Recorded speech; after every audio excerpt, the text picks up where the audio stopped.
folks. I'd like to call the meeting to order and welcome everybody who came out tonight. And I'd like to start off the meeting with the Aboriginal Acknowledgement. We would like to acknowledge that the land on which we are gathered is the traditional territory of the Tanaha, the Seleks, and the Senex peoples, and is home to Métis and many diverse Aboriginal persons. We honor their connection to the land and rivers and respect the importance of the environment to our strength as a community. And with that, is there any late items? Councillor Lochtenberg? You have 2 items. Yeah. We have shared them We'll with add them as the end. let me see if we're done. Late items number 13, okay? And you've got copies. Yeah, I've shared copies. Okay, thank you. A motion now to adopt the agenda with the addition of the late items. Councillor Anderson, Councillor Page, questions or comments? All in favor? Thank you.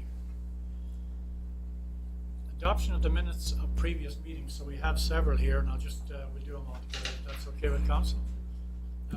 February 25th, 2019. March the 4th, 2019. March the 4th, 2019 regular meeting. March 25th, 2019 minutes of the special regular council meetings. So mover and seconder, please. Councillor Lochtenberg, Woodward, second. Questions or comments? Hearing none, all in favor? Thank you. Recommendation from the committee as a whole. There are none, but there's one here that's a presentation from the committee meeting on April 23rd, 2019, asking the city of Nelson for a contribution towards the rebuild of or replacement of their current ice plant. The NDCC has made similar presentations and requests to Nelson and the Nelson District Recreation Committee and Rural Directors. So there's a background information for council, which I'm sure you're all well abreast of. And in that package, there's a recommendation from staff, and of course you have several alternatives there to approve or deny or refer back to staff. And the recommendation to council is that number 1, approve funding of $20,000 to refurbish or replace the ice plant at the NCC, Nelson Community Curling Club, to be funded from the city's Community Works Fund on the condition that the lease agreement be negotiated with the NCC that allows other community groups to utilize the facility outside the regular curling season and utilize the non-ice space during the curling season for other recreation, programming, and general uses.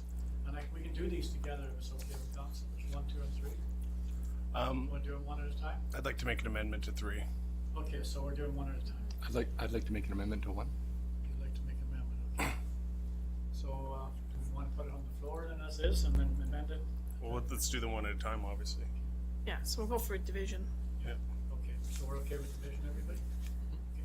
So, Councillor Renwick, do you want to speak to number 1? Yes, the way I understand it, Your Worship, is the funds for this will come from the increase from the gas tax. Is that correct? That was an understanding, Councillor Renwick, that with the double payment of gas tax this year for municipalities, that's where this funding source would come from. Okay, thank you. So after looking at the proposal and the estimates to repair, and there's 2 of them in there, and I know that this is contingent upon receiving some funding from the RDCK as well, I would, and that things don't always go according to plan, I would like to see the first recommendation read that we approve funding up to $30,000. Everything else looks fine. I'll second that. Second by Councillor Page. Do you want to speak to it, Councillor Page? Moved and second. Any questions or comments? Hearing none. Oh, Councillor Lochtenberg. Do you want to speak to why up to 30,000? Well, just because in my experience with some of these things, they start to tear old pipes and valves and things apart, and estimates don't always hold true. And I know that they are on a... I wonder if we'd want to approach the RDCK first, because I know we have talked about potentially having the ice plant in the existing community complex building. And so I'm wondering if it makes more sense to have, instead of refurbishing this one plant, if there could be a new build. And I don't know if we want to go ahead and fund something when there might be an alternative that might be equally as good or potentially less expensive, but maybe you have more information. Councillor Renwick. The way I understand it is the rebuild is possible if there's enough money and your pockets are very deep. This is strictly to a repair to get the curling club up and running for October.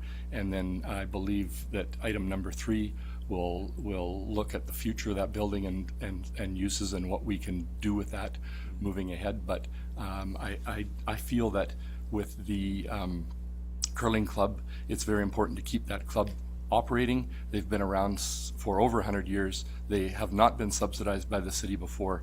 They need our help right now, and I think we should give it to them. Any further questions or comments? Hearing none. So just to be clear, you're approving funding up to 30,000, Correct. and the rest of the wording stays intact. All in favor? Opposed? Carried. Thanks very much. And number 2 is direct staff to meet with the regional district staff to explore RDCK operation at the facility upon the agreement with the civic arena, and including the goal to enhance usage of the facility to meet the requirements of the Safety Authority of BC and WorkSafe BC.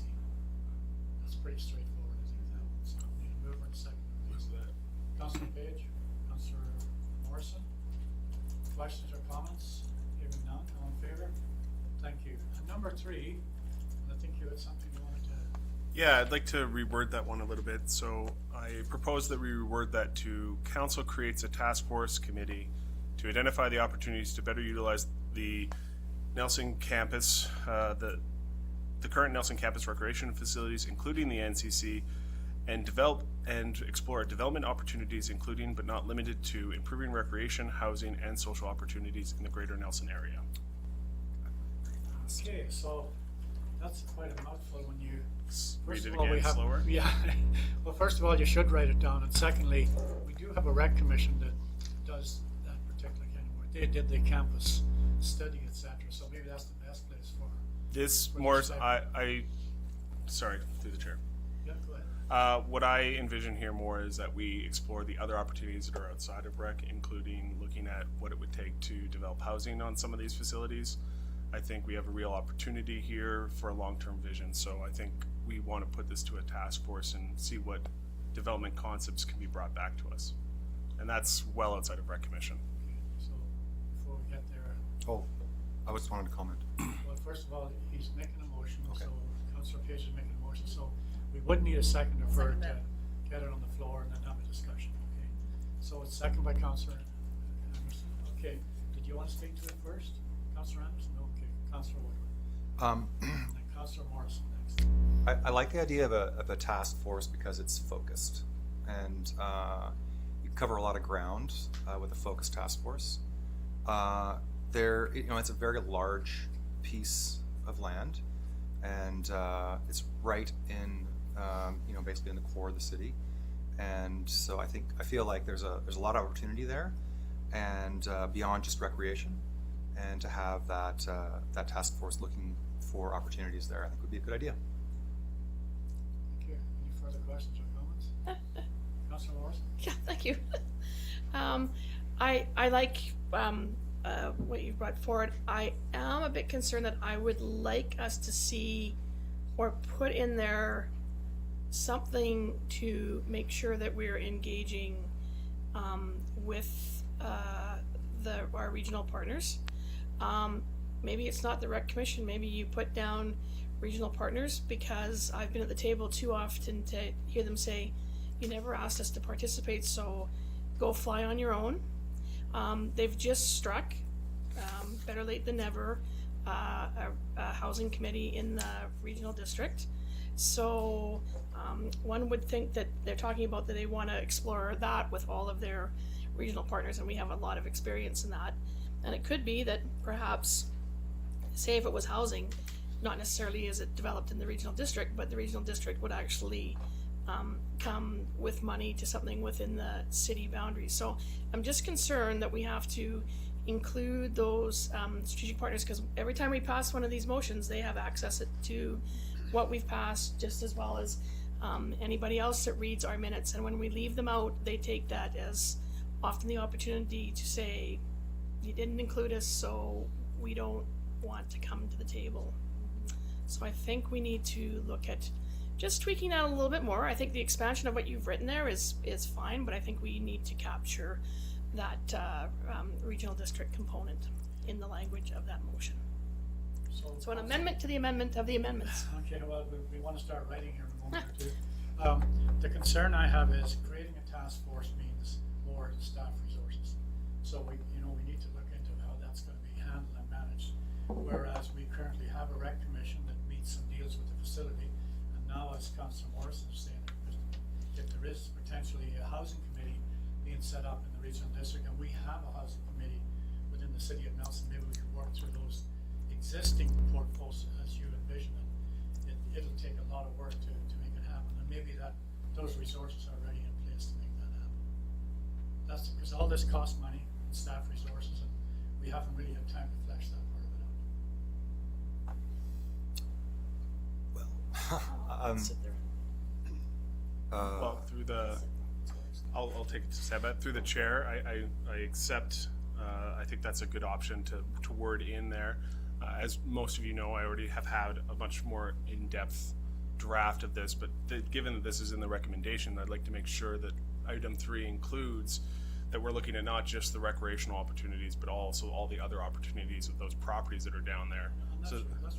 Yeah, and I also think this isn't something we need to get a report back this year, maybe not even until the end of next year, but let's get some of that brain trust out in our community to look at what those options could be and bring those back, because the Nelson Housing Committee, I would foresee someone from there being sent up to be part of the task force. The regional district, someone being brought from there, rec commission, curling.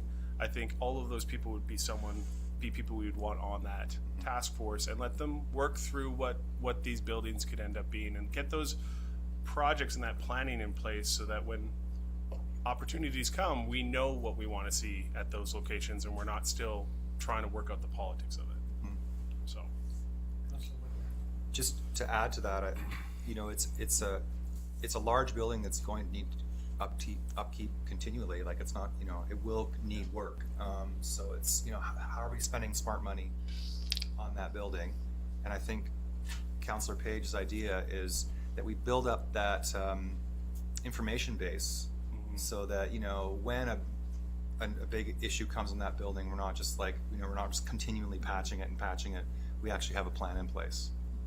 So that would be my 2 cents. Councillor Morrison. Sorry, it's the second time through the chair. The fact that we asked for division here, I think that this is safe. I'm looking at the crowd and I can see the president of the curling club kind of going, oh my God, what's happening? Is that these are standalone motions now, and so I think we can pass 3 with amendments that Councillor Page has asked, and it'll just go as an unresourced. I mean, we've made this sort of strategic plan goals for this year, and this will be unresourced. But I think the idea is that we have to plant the seed.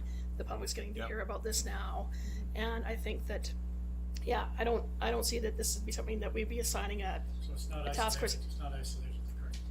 Well, it's isolated to the curling club, but it's not tied to anything else. So it's not like we don't have to have the task force struck before we give them their $30,000 to fix the ice plant. So, because we've asked for division, we have not passed this as one cogent thing. So we've got 3 motions here. There's 3 things that are going on. Yep. And by passing this third one, I don't think we're in any particular trouble of not being able to have that sit, and it's out there. It'll be on our list, but it's just an unresourced.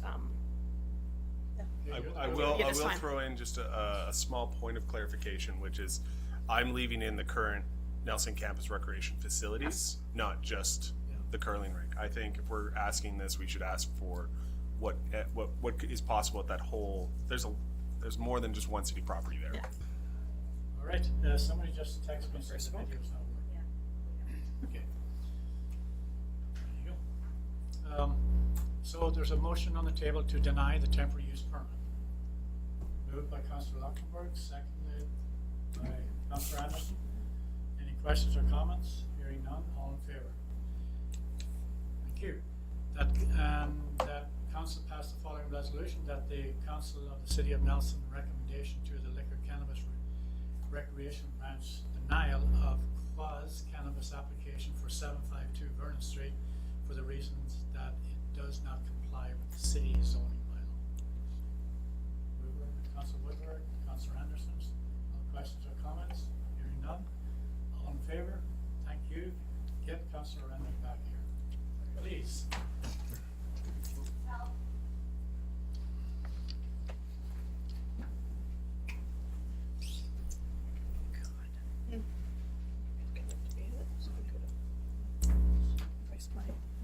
Thanks, Councillor Renwick.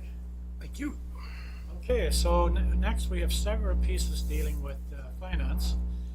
And we're starting off with the financial plan, the 5-year financial plan number 3453, 2019, for the period of 2019 to 2023. So that's why it's called the 5-year financial plan. Is being presented to council for consideration. The plan includes the revenues and expenditures planned for 2019 to 23 that have been presented to both council and the public. All proposed expenditures, funding sources, and transfer to or being funded between funds must be included in the plan. Both the operating budget and the capital budget information are attached in the Schedule A of the bylaw. The 5-year financial plan number 3453, 2019 is presented for first reading. And once again, there are options on alternatives, but there is a recommendation that the financial plan bylaw number 3453, 2019 be introduced and read a first time and a second time by title only. So moved. Councillor Morrison, second by Councillor Renwick. Any questions or comments? Hearing none, all in favor? Thank you. And number 2, that the financial plan number 3453, 2019 be read a third time. Moved by Councillor Renwick, second by Councillor Page. Questions or comments? Hearing none, all in favor? Thank you very much. And just for the benefit of the audience, how many meetings do we have on this? Oh, a lot. Too many. Not enough, maybe. A lot, for sure. And thank staff and council for participating in all of them. All right, the annual tax rate bylaw is being presented for first of 3 readings. Each year, council approves a 5-year financial plan which establishes the annual budget and priorities. The tax rate bylaw is also required in order to collect and appropriate funds to finance these activities. The tax rate bylaw supports the initiatives of the city's 5-year financial plan and therefore supports the city's corporate objectives. The annual tax rate bylaw number 3454, 2019 is to be presented for the first of 3 readings. And once again, thanks for all the background. And there's 2 recommendations in front of council. One is that the Corporation of the City of Nelson annual tax rate bylaw number 3454, 2019 be introduced and read a first and second time by title only. Councillor Morrison and Councillor Page, questions or comments? None, all in favor? Oh, you got one? Sorry, I do have a question. Okay. I just want to know if it's a typo, and this wasn't meant to be a trick question, but through the chair to the CFO. I always said it was 75% of property tax is residential and 25 commercial, and twice in the reporting of this, I read 73 and 25, and I wanted to know where the other 2% comes from. Yeah, I think to be That was put in there. totally Says you're accurate, wrong. yeah, I think 2% comes from utility, right? Thank you. So, That's all I needed. Councillor Amos. yes, and no I problem. thought you were on holidays for the last 3 Hey, you know, you gotta have something when you're sitting by the pool. On holidays, Do? but she's never asleep. Never sleep. All right, all in favor? Carried, thanks very much. All right. Development Services up next, I believe. We haven't read it by third. We have to Sorry, read the third. Second one, John. Just a second here, Mike. Gotta get one more, Something else popped we'll be up on my able to- screen here, said May 6th? May 6th, yeah. I don't know what it was, it just popped up here. So we got third reading to read, please. Moved. Corporation of City of Nelson Annual Tax Rate Bylaw number 3454, 2019 be read a third time by title. Moved by Councillor Luxembourg, seconded by Councillor Anderson. All in favor? Thank you. All right. I'm not sure what that is. See, there it is again. Sarah, I'm not sure what happens here, but this thing, version selection, it says, and I just select the dates. It's been popping up with each one of these. This one was Anyway, it seems to go away when you kind of lost my little. Oh, yeah, I know. All right, so we have a minor housekeeping bylaw amendment. And this is the longest minor house bylaw. 46 pages. Really, there's nothing minor about that. Yeah. They are minor changes, but man. Anyway, thanks for putting this together. Development Service is presenting a series of minor bylaw amendments to the subdivision, division, and development services bylaw, the fees and charges bylaw, the official community plan, known otherwise as the OCP, the off-street parking and landscape bylaw, and finally the zoning bylaw. Council is being asked to consider the first readings of these amended bylaws. Staff has recommended the readings as follows. Now, Council, we have professional help here for all of us. You want to give us a little bit of an update, if it's okay with Council, on the many changes that are in here? Yeah, happy to, Mr. Mayor. I won't go through all 18, 19 pages of that summary table one by one. But again, just to kind of give some explanation, sort of high level, of where, these minor and housekeeping bylaw amendments come from. We maintain sort of a list and a kind of a working document, a living document of, issues that come up, day-to-day interpretation of bylaws where there's lack of clarity with definitions or illustrations, as the case may be, and various other issues that arise when you're actually working with these development bylaws on a day-to-day basis.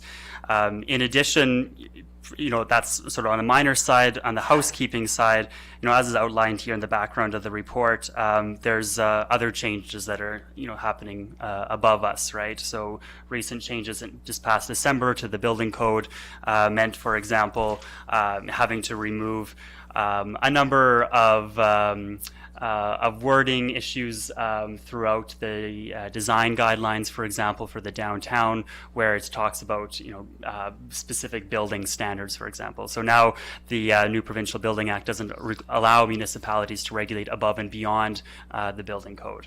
So those kind of changes were necessary in order to come into compliance with provincial legislation.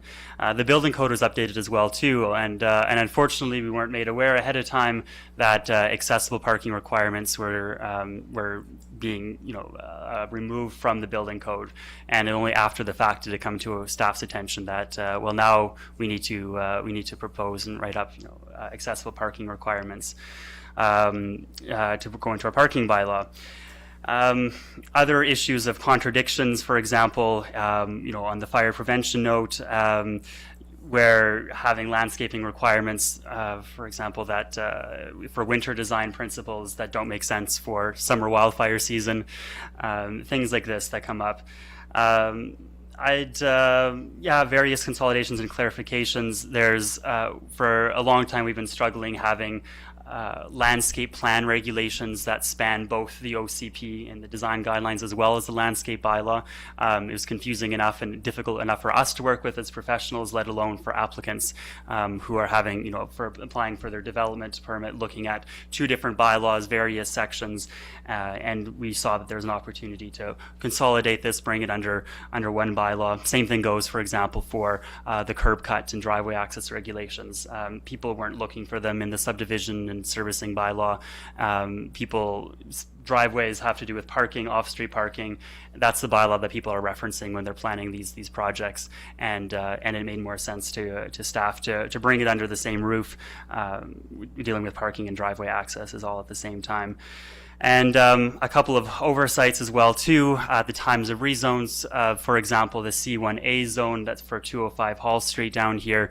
It was the old cannabis-related business line item as a permitted use was accidentally left in. It's no longer use defined by the zoning bylaw, so it meant it simply has to come out because it's not a defined use anymore either. I think the final one that I would mention then as well too, just in the overview, is changes then to the fees and charges bylaw, where there's a sort of a lack of fees and charges explicitly mentioned in there for secondary suites, for laneway houses, for duplexes, and it was time to clean that up now that we're getting a lot more of those, and to sort of formalize what charges should be applied for servicing those lots, recognizing that adding a secondary suite doesn't actually require a new connection, for example. So there's no need to be charging a connection fee for that. If there's an service upgrade required, the applicant has to pay for that. The applicant has to pay for work done on their own property, but there isn't a new connection being provided, so there's no need to be charging for that.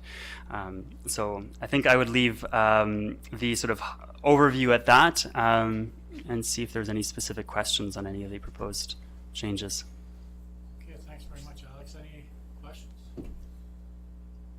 I have Councillor Anderson. I have a few questions. So 2.2a, I love the idea. So this is section on tucking parking behind a building. The proposed change is from the word should to must, and your justification is totally reasonable, that there's a strong urban design principles to justify hiding off-street parking. My question is this going to create a bunch of new variances that we're going to be dealing with? So the wording of that sentence is interesting because it starts off with, so whenever possible, parking accommodation vehicles for accommodation for vehicles should be is the current wording. So we're saying so currently as the bylaw stands now, we're saying whenever possible something should occur, but we're proposing to change that when it is actually possible to do that on a given a certain design, a certain type of desired use and lot, that the parking should be placed to the rear. Exactly. Perfect. A few more. Quick question. So the new regulation, an accessory building must be completely detached from the principal building or structure by 1 meter. And I'm just, why couldn't a garden shed be located beside a house, or is that not considered an accessory building? A garden shed is considered an accessory building, and the reason for 1 meter, so currently we don't have anything at all, and sort of at least a couple instances in the past year have sort of highlighted where discussions with applicants have highlighted where that's not necessarily desirable. Without that, there's setbacks differ for a single family house or for an accessory building, and a carport, for example, is one such example of an accessory building, and that has a reduced setback requirement.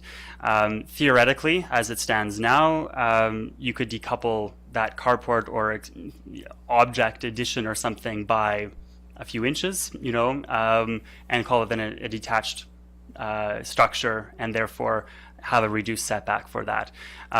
Detaching a carport by an inch doesn't.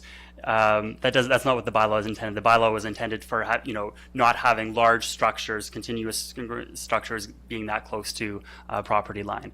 So that's the rationale for that. And then in terms of the best practice research behind that, a lot of cities have actually higher restrictions for that. For example, more like 5 meters for garden sheds, laneway houses, that kind of thing, for it to be considered an accessory detached structure. Mm-hmm. Thank you. Any further questions? A couple of things. I notice you talk about the fire smart piece in the bylaw. I think that's a great idea to make sure that people are aware of that as they're getting permits or renewing, or taking out a renovation permit or whatever the case will be. That's a good place to start and get that information.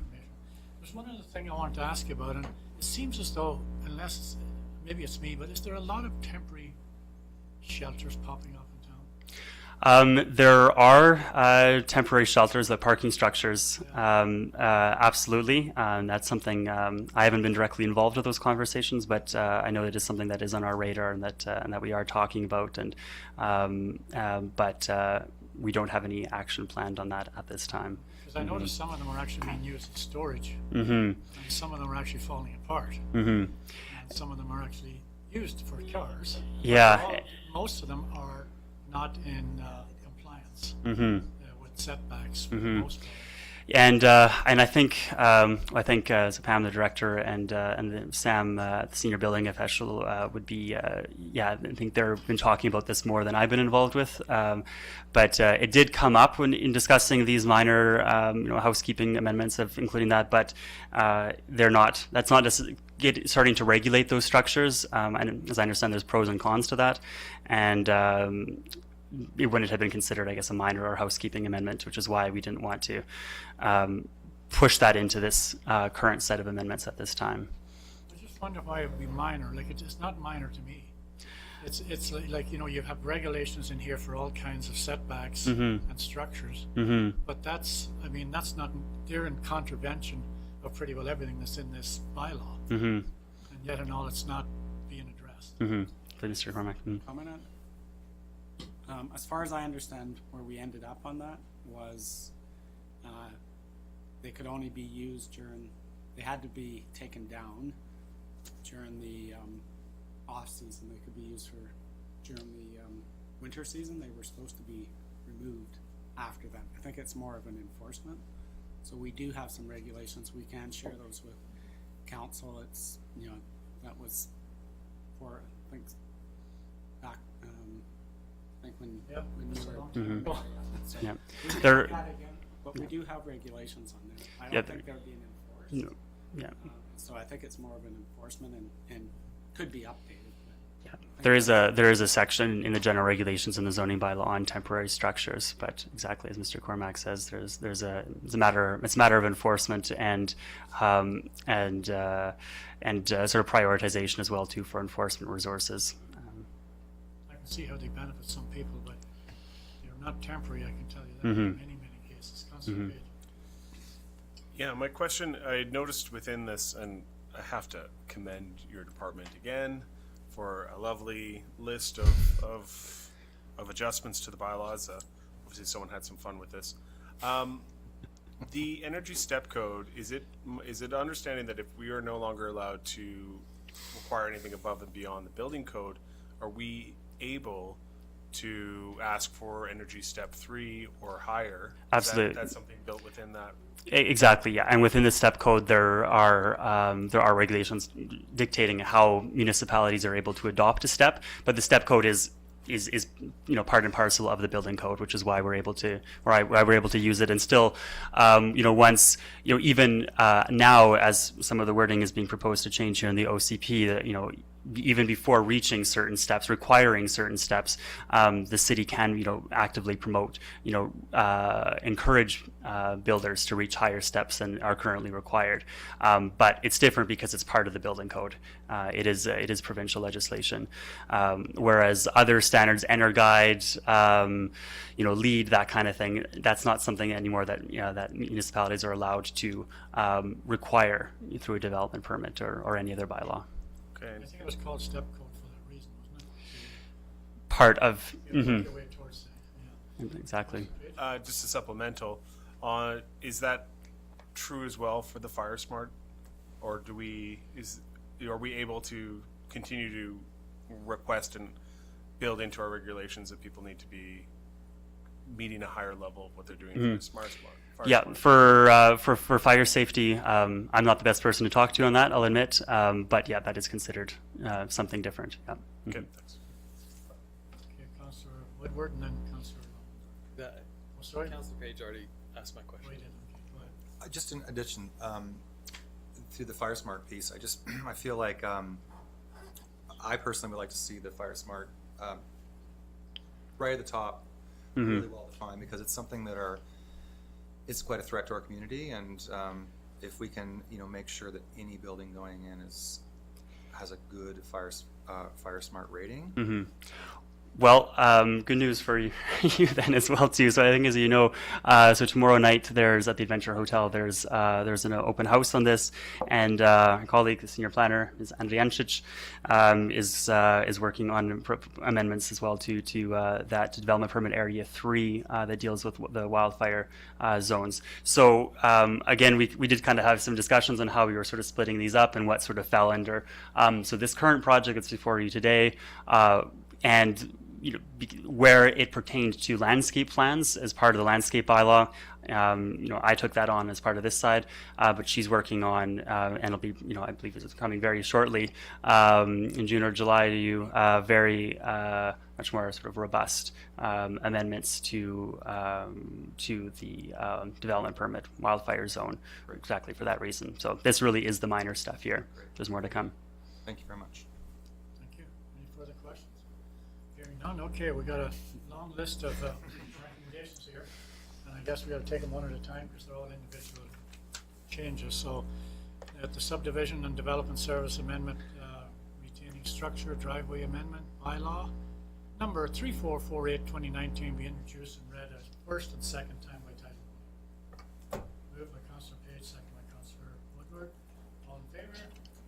Carried. Thanks very much.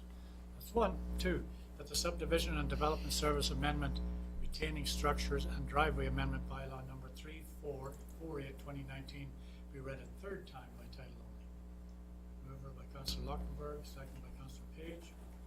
All in favor? Carried. Thanks very much. Okay, that the fees and charge number 3, that the fees and charges amendment low density residential connection fee amendment bylaw number 3452/2019 be introduced and read a first and second time by title only. Moved by Councillor Renwick and second by Councillor Morrison. Questions or comments? All in favor? Thank you. That the fees, number 4, the fees and charges amendment low density residential connection fee bylaw number 3452/2019 be read a third time by title only. Moved by Councillor Anderson, second by Councillor Page. All in favor? Thank you. 5, that the official community plan amendment general amendments bylaw number 3449/2019 be introduced and read a first and second time by title only. Moved by Councillor Woodward and second by Councillor Lockenberg. All in favor? Thank you. 5, that the official community plan amendment general amendments bylaw number 3449/2019 be introduced and read a first and second time by title only. I'm gonna get sore arms here. Councillor Lockenberg and Councillor Renwick. All in favor? Carried. Thank you. And 6, that the official off-street parking and landscape amendment general amendments bylaw number 3450/2019 be introduced and read a first and second time by title only. Councillor Morrison and Councillor Woodward. All in favor? Carried. Number 7, that the off-street parking and landscape amendment general amendments bylaw number 3450/2019 be read a third time by title only. Councillor Anderson and Councillor Renwick. Any questions or comments? All in favor? Carried. 8, that the zoning amendment general amendments bylaw number 3451/2019 be introduced and read a first and second time by title only. Councillor Anderson, Councillor Page. All in favor? Carried. Thanks very much. And number 9, that the council direct staff to schedule a public hearing for the zoning amendment general amendments bylaw number 3451/2019 and official community plan amendments general amendments bylaw number 3449/2019. Councillor Lockenberg and Councillor Renwick. All in favor? Carried. Thank you very much, Alex. Thank you. Good job. Thanks, Alex. All right, onward and upward. Inter-community business bylaw amendment. Okay. In order to create a door open, ICBL bylaw staff is proposing a change to the definition of participating municipalities. And that would eliminate the need to amend the ICBL bylaw each time another community wishes to participate. Council is requesting to provide the first of 3 readings to an inter-community business license bylaw, number 3455/2019. This is a great idea to get this so you just sort of slide into it when you want to come on board. And it's a good idea in the first place to have that one.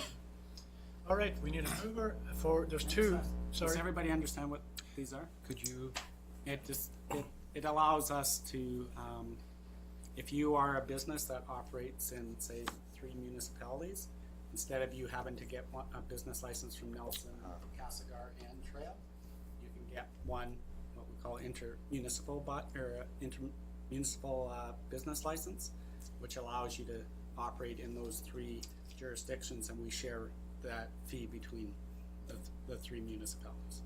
So that's what these bylaws, or that's what these business licenses are. Thank you. So just a quick question, is this just something we're doing locally, or is this part of a broader thing? So right now, we're involved with, oh no, it's a provincial initiative. I thought it was fairly. Right now, we're involved with Jaslo, Salmo, Creston, Councillor Roslyn, and Castlegar. Castlegar. Gar. And again, if you've got a place of business though, you'll still pay for your business license in that location. So if you, exactly, yeah. It's a really good idea. Yeah. So these are for people that, you might be a plumber and work in 3 different communities. All right, so on that note, there's a recommendation, and of course, there's always options and alternatives, that the Inter-Community Business License Amendment Bylaw number 3455-2019 be introduced and read a first and second time by title only. Moved by Councillor Renwick, second by Councillor Woodward. All in favor? Thank you. And number 2, that the Inter-Community Business License Bylaw number 3455-2019 be read a third time by title only. Moved by Councillor Lockenberg and second by Councillor Page. All in favor? Carried. Thanks very much, folks. All right.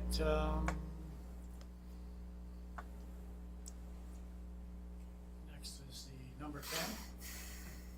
Is the Organics Waste Diversion Strategy. The RDCK presented the Organics Waste Diversion Strategy to Council at the April 23rd, 2019 Committee of the Whole meeting, where a request to Council was made for the city to partner with the RDCK to implement this strategy.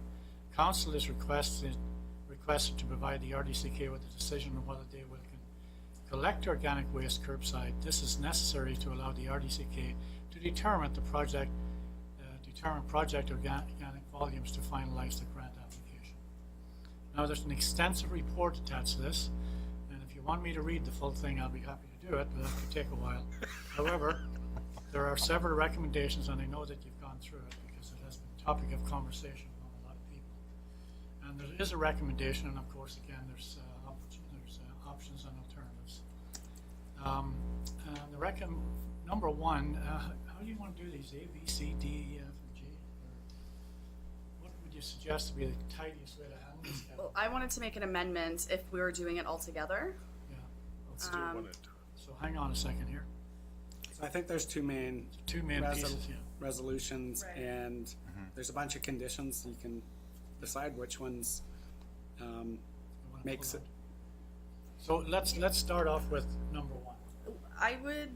I would then almost do them together because I feel like for me, if we're not going to go to a central composting program, which you all know that I am very much in favor of, then potentially this is something that we would look at.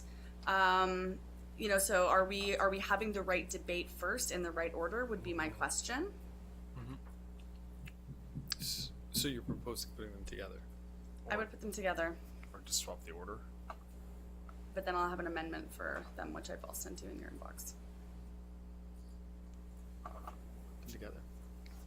Someone has to put something on the table. Yeah, so we have to put something on the table. Okay, well, I have my revised amendment. So first, we got to find out if we want them together. Okay. So that'll be your first Together. step. Okay. Who sent it? I sent it to council, council, and Sarah. So I'll move that we consider this together. Yeah. Mover, I'll second that. seconder. All in favor? Carried. Thanks very much. All right, so what we have in front of us here is now we have number 1, including everything else that's under the heading of number 2. And that it says that we support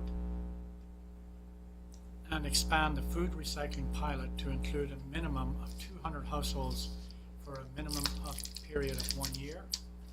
Provide a letter of support to the central composting program as proposed by the regional district, conditioned on clarity of which service will be responsible for this program, including providing necessary guarantees that it will be self-funded and any financial loss will be recovered from the participants. agreement that the participants will indemnify the other central resource recovery participants from any environmental liability at the central landfill site. That the household yard waste will still be collected at the Groman site for non-central composting participants. That any initiatives that are being provided to the rural residents for composting will be provided to the City of Nelson residents. That the board will increase tipping fees at Groman towards a user fee system and as identified in the central composting strategy.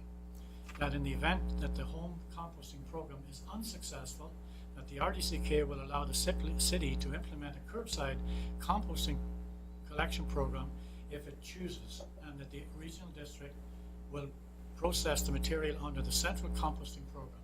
That the regional district will apply for grants available to minimize costs, and that the regional district will implement any operational strategies to minimize costs, such as extending work hours, and that if the home composting program is successful, that the RDCK will support any grant application that the city can apply for to extend the program throughout the city as a first priority to expanding its organic diversion program. There's a lot of words there, but that's the recommendation. So we need a mover for the recommendation. Councillor Renwick, we need a seconder. Councillor Morrison. Okay, now it's on the floor for discussion. And I'll ask the mover or the seconder if they wish to speak first. Either one. I'll Councillor wait. Morrison, No, I'll wait. since you're the regional district rep, you should be up to speed on this. I'll wait. I think there's some, so I'll say something then. Well, I'll say something. I have some concerns. I like this. I realize I've now read that Councillor Anderson has a number of potential amendments. At this point, I'm not in favor of leaping into the program that's been put in front of us by the regional district. And I think it's fair to say, I'm going to use the royal we. Hopefully nobody minds. I think that we're all in favor of composting. I don't think any of us don't like the idea of composting. And I think most of us do compost. But I feel at this point that what we're being asked for to do here right now hasn't been flushed out enough, and that really the pressure is on because we are currently chasing a grant opportunity. That's really all this is. This is looking for a 2/3 grant to build this facility. And if the regional district wants to build the facility, then let them build the facility. I think that people have to clearly understand that the only responsibility that the regional district has in this whole process is to process the compost. They don't collect it, they don't do anything else, they just have to process it. Currently, there is funding available to build a plant to process it. So I think at the other end, there hasn't been enough thought given to how to do this. I've gone through now twice the presentation that was given, both in, I believe it was February, we attended to the longer one, and then the one that was given to council at the last committee of the whole, done by the Moyer Walker and Associates, who was hired by the regional district to look at the draft regional organics diversion strategy. And some of my concerns are around the numbers given regarding the feedstock estimates in the central subregion. So if we just look at our region, like there's a number of people that have voiced that they have some interest in this program, Trail, Roslyn, Castlegar. But when we just look at the subregion here, taking right off of their information, the total population of the central subregion, which is Nelson, Salmo, Caslow, areas D, E, F, and G, the total population is 23,382. The population of Nelson is 10,572. So less than 50% of the total population is in Nelson. And what I find very interesting, as they estimate the residential, and I want to talk about residential food waste, because I also need to make it clear, and thank you to the 200 people that sent me an email explaining to me the issues around composting, of which I have some familiarity with, but thank you for your energy and your enthusiasm, is that we are not responsible in the city of Nelson for picking up garbage, let alone compost, from what's called the ICI group. So that would be commercial, industrial, that's the hospital. We don't do the downtown. We don't do large apartment blocks. So I just want to talk about the numbers that they were talking about for residential, so we can sort of have an apples to apples comparison. So what they're estimating is that the residential food waste in the city of Nelson is 451 tons. But the balance of central waste only has 224 tons of food waste. And so if more than 50% of the population lives in the rural area, I have a difficult time with the fact that somehow that area has 50% less food waste than the city of Nelson. I think we're all eating, no matter where we live. I mean, there's some people here that live in the rural district, and we all look pretty well fed, and there's some of us that live in the city, so I think our food waste is comparable. I mean, there's the argument that in the rural area they recycle or they compost. Well, we compost in the city of Nelson. Many of those emails I received from Nelson residents said, I compost. So I don't think these numbers are correct. And this is a program based on the city of Nelson going to the expense of having to develop a program that we haven't had time to look at, to pick up the organic material curbside. And I want to thank, and I see her sitting in the audience, Amy Wilson, who is and I'm going to get her title wrong, but she is the Regional District's Resource Recovery Manager. And the question I have is, why can't the people in the city of Nelson be treated like the people in the regional district? And I asked the question yesterday when I returned to town, and thankfully she answered this morning. And I just want to read from her email. And that is that the organic waste diversion strategy clarifies that rural residents will be supported with self-diverting home composting, such incentives as buying units, compost training, self-haul, transfer bins at Central, Udashenian, and Groman Narrows, and local solutions such as community composting programs. So my question is, why can't the city of Nelson have home composting and incentives such as buying units, perhaps the food recycler? There's many things out there. I mean, Councillor Lockenberg found that food recycler with a 2-second Google. And compost training. I think one of the things that we haven't talked about the education. We haven't talked about the dissemination of how people get on board with this. I also think that I can self-haul. If I don't have the capacity to have a recycle composter at home, I can self-haul my compost to Central or Udashenia or to Groman Narrows.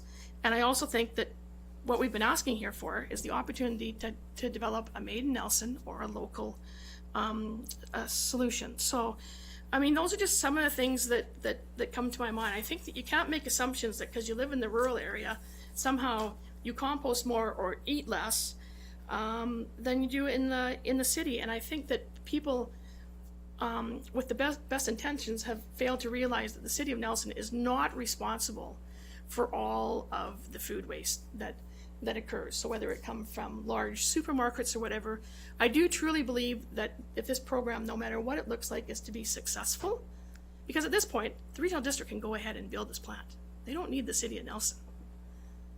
But if it is to be successful, I think that there has to be legislation that says that the ICI sector must separate out their compost out for it to be successful, which isn't the job of the city of Nelson either to be doing that.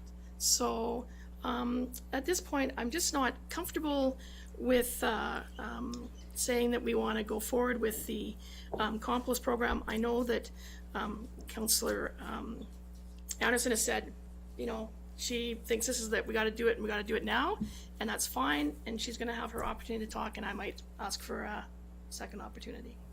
So you're in favor of the motion as I'm in favor of the motion. I'm willing to have some changes to it, but some of the changes that I see, I'm not in favor. What I'm not in favor of is saying that we're in. Thank you. Councillor Anderson and then Councillor Woodward. Yeah, so I do strongly support this program. I have a background in resource recovery, and I do think that, we're so far behind on this. Most other municipalities are doing it. We can say that, we can push it onto the ICI sector, but we also really need to be taking responsibility for our own waste and our own actions. One of the things, with just letting people say that they can do it in their backyards and backyard composting is, we're trying to increase density in Nelson. So more and more people are living without yards. More and more people are living in spaces where they're just not able to compost. Same with the self-haul with vehicles. We're trying to move away from a society where we're required to drive around all the time. Really, we want to make this as easy as possible. And I think that the technology that was proposed by staff, I'm not convinced that this is the technology that we want to support in a pilot program that we want to support. It even shows within the report that a regional composting program does reduce GHG emissions more than the food cycler. And in the end, you don't actually have a compostable product. You still have organic material that needs to then further be broken down. If that goes in the garbage, well, we haven't reduced our GHG emissions. In fact, we've actually just increased our garbage because now we have all of these food cyclers that we don't know how long their life cycle is going to be. It was proposed it was 7 years. They only have a warranty for 3 years. You go on Amazon and start looking at the reviews. They get 3 stars. Some people do love them, and a lot of people don't love them, or they found them difficult to use. And I think for a program to be successful, it has to be as easy as possible. So being able to put all of your organics in one thing that comes by your house and gets picked up is going to be a much better program. I mean, we're already seeing that we have really low rates of what we're charging people to haul their material, and that's because we're not actually, as a municipality, taking on that responsibility. Those people are going to the Groman transfer station, which wasn't actually built to have that many vehicles per day self-hauling, because they forget that it's garbage day, it's every 2 weeks. So, our numbers are super low right now, but that's because we're not actually providing value for service. We're providing half a service, and that's why we actually only divert half of the amount of garbage through this program. So, and I do think that, composting's been around for a really long time. I've been composting my entire life, with the exception of when I've lived in cities and not had a yard, and then I've had to throw my organics in the garbage. This is something that, we're talking about climate change. It's a great opportunity to reduce our GHG emissions. We're not going to be hauling this forever with diesel. There are alternative fuel sources that are going to be out there. I see on the horizon within 10 years, we're not going to be necessarily hauling this with diesel. There's going to be other ways of doing these things. And so, I think that there's a lot of compelling reasons that we should really go ahead with this program. So I do have amendments that I have made. I have sent them all to all of you so you can follow along. Just for clarity, because if you're proposing to go to the central site, then that you would have to defeat this and propose a new resolution. Because you're not speaking to the resolution on the floor if you're going to change the intent of it. You would want to council would defeat this, and then you would propose an alternative if it's to not go with the pilot and not have these conditions.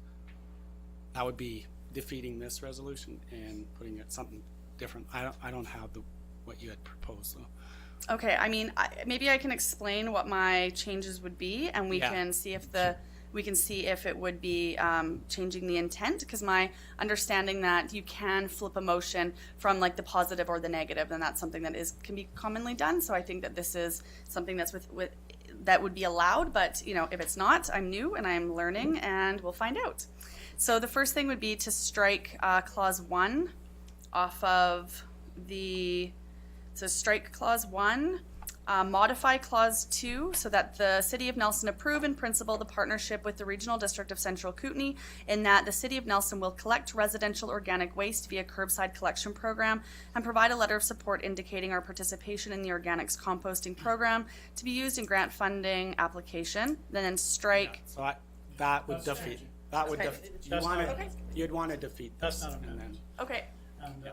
And I'm sorry, Councillor Anderson, but, I mean, you're sending out this email, and honestly, if you hadn't mentioned that it was sent out, I wouldn't have seen it. Well, I just sent it out so that you'd be able to follow along. Well, I understand, but, Yeah. I mean, maybe I'm living in the Stone Age, but this is a lot of stuff to digest for something as serious as what we're facing here. Yeah. We're talking about a multi-million-dollar operation, and we're being asked to strike one thing after the other on this list here. So we need to have a serious conversation about this, and there's a couple of things I just want to touch on. And that it's a myth that Groman, people are just taking product to Groman because they're built Groman. The reality is, when I sat in the Regional District Board, it was indicated to me that the increase in volume in Groman was not from the City of Nelson, but it was from people that were taking the product from South Socan to Castlegar in the past, and now from Groman as a better option. The same with Blewett and the far end of Blewett and Bonington area. So there's a lot of myths around this. And secondly, to say that most communities in BC are involved in the program, their own report clearly indicates that that's not right. On this page right here, that's not right, that most communities in BC are involved. So there's a number of things that we need to have a serious conversation with this. This is not about whether we like something or not. This is a shift that's going to cost the taxpayers of Nelson and the Regional District an extensive amount of money. And as Councillor Morrison outlined clearly, the onus is all on the City of Nelson, not on the Regional District for the people. And that's indicated clearly in this document right here. So I'm struggling. We're asking, anyway, this is a big presentation that's in front of us. And I'm not sure how you want to amend it by simply saying you want to be in the program. That's not an amendment. Okay. Then I'll. You're speaking against So you're this. speaking Then I'm against it. speaking against this, and I can propose a new amendment if we defeat it. Any further? So can I talk about the amendment that's No. You can talk about the motion that's on the floor. Brittany's motion? No, there's a No, the motion, okay, so can I talk about why I want to be part of can I talk about why I would like Nelson to be part of the compost system? You can speak against No, this, you're speaking against the motion now. which can be You can speak. because you want something else. Yeah. Okay. I'm going to speak against the motion. And why I'm going to do that is because as I was going through this whole process of reading, the one thing I kept in my mind was 10 years down the road. I kept having in my mind, what's it going to look like in 10 years down the road? And for me, I kept going back to the regional system that's supported by the region, and I include Nelson in that region. The regional system for me would be a very robust system to work within. Efficiencies can be found as we move along from year to year, better transport, better systems at the actual compost site. Measurable data can be gathered inside of a regional system, so we can know exactly what we're doing. In a home system, we're not going to know what's happening. The food cyclers, although personally I think they're pretty cool, but what worries me is they're quite new. Their ability to their lasting ability, their robustness is not. We don't know. So let's just say the City of Nelson gets 1,000 cyclers out there. In 5 years, 30 or 40% of them fail, let's just say. And if they're not easily fixed, which a lot of modern technology is not easily fixed, they end up in the e-waste stream. And the people who got them, maybe through a city plan, aren't necessarily going to go and buy another one. So we would have a declining state of composting in our city as food cyclers went to the dump and were not replaced. But we wouldn't know that because we would have no data. So that's a real concern for me. I do not want to add more waste, especially e-waste, to an already overfill. Like, you know, we have a lot of e-waste in the world, and we're just adding more. I think it's a good opportunity to work with the RDCK. I think it's something that we need to do more of. There's a lot of issues at hand where the regional path is the way forward. So I think this is a great opportunity that we could work from the beginning, starting from scratch, working together in a system, in a regional system. And so those are my main points, but I really go back to my top point, which is 10 years down the road, what system for collecting and dealing with our waste that we're creating is going to work best. And I keep coming back to a regional system. So thank you very much. Can I just clarify on the data? I think we would have the data, because what we're going to measure is how much mixed waste would be bringing to the regional district. So that's the data you would be tracking. So it's really data from subtraction as opposed to addition. So if we were bringing this much, which was combined mixed solid waste and compost, which is what we're doing now, less whoever's back here composting, we would compare that to the results after the end of that and compare what was our tonnage before, was our tonnage afterwards. You would attribute that to the composting program that you have in place locally. But if we go with the food cycler, I mean, we're talking thousands and thousands and thousands of food cyclers. Could be up to 4,000. Yeah. Could be up to 4,000. So if you think about just moving parts, that also something came to my mind is moving parts. How many moving parts are in 4,000 food cyclers compared to a curbside truck going out to a compost pile that would have some machinery out there, but way less moving parts, way less to break down. So in 10 years out, what's going to be? Well, I can tell you at this stage, in 6.5 years that they've had these in operation, they've had very good success. They're on their second generation. So some of the issues they did speak to when people put the wrong material in, like a hard bone in it, it got jammed. It now has a reversing action, so that's not a challenge. And just remember, this is a pilot. We're not fixed on this particular product. It was about doing a pilot to see what works and what doesn't work. Not, there's nothing to say that is the answer. It's just, this is about organics diversion, not. That's what this is about. So I think we need to be careful between what composting is and organics diversion is. And this is organics diversion. I think Councillor Anderson's correct. It's a soil amendment. It is safe in your garden. It's not a fully composted product, but it is a soil amendment product of this particular unit. I know Whirlpool has another product out there. Right now, Whirlpool's obviously one of the largest appliance manufacturers in the world. I think the BC Tech Summit, you guys have seen other products there. So I just want to be clear, this isn't, definitely this is about a pilot. It is about pilot, but are we going to, as a city, be responsible for replacing broken units? Because if we're not, are people going to spend an extra $400 or $500 to replace their unit? So I think, I think all this is just a pilot. Is it work, and all those questions you have, that's what you'd figure out in a pilot. Some of the good questions, but personally, I like to look on the upside, that maybe people will buy it. You're suggesting that they won't. I'm suggesting that they will, because microwaves, fridges, stoves, dishwashers, all those things are part of kitchen appliances. Many moving parts in all of them, and people have them in their houses. Carburetors used to be the composter of the past, but we all knew what that went for. So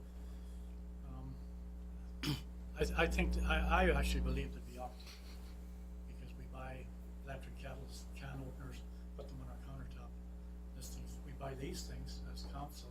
We didn't refuse these because they break down in 5 years or they're obsolete in 6 years. And we have to take them to the recycling center. This room's full of stuff that we take there at times, right? So And I think the other piece, we do have a unique opportunity that we do have our ambassador program. So this would not go in with, just put it in someone's house. It would go in with support, much like, the regional district is talking about in the rural areas. We have that already in place, so I think we'd have a good opportunity to measure what was working and what wasn't. The only risk you're taking is there's potentially higher cost if it's unsuccessful to join later. That's all you're risking at this stage. For a higher cost. Pardon? For a higher cost. Perhaps. Not necessarily. It depends if there's, In fact, we grants. really don't know, if you look at the report, we really don't know what the costs are gonna be now. If you roll this out on the tonnage that's anticipated to go in there, it doesn't work. The numbers just simply don't add up. They're building a facility that's gonna take 4,000 to 6,000 tons, but yet and all, there's not 4,000 to 6,000 tons.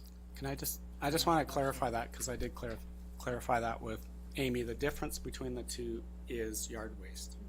So not only would we be picking up food waste, we'd be picking up yard waste. So we're doubling the tonnage, the food waste tonnage, by collecting that same amount of yard waste. Currently, we don't collect yard waste. We have a couple programs around yard waste. So yard waste is necessary for the program, and that's why the numbers don't seem to add up, because they're looking at about 2,000 to 3,000 tons of food waste, but they need 2,000 to 3,000 tons of yard waste, which would be charging $100 a ton to collect at the curbside and pay for, which is, Well, there's the option not to collect yard waste as part of it as well. Yeah. I think practically, You don't have the volume.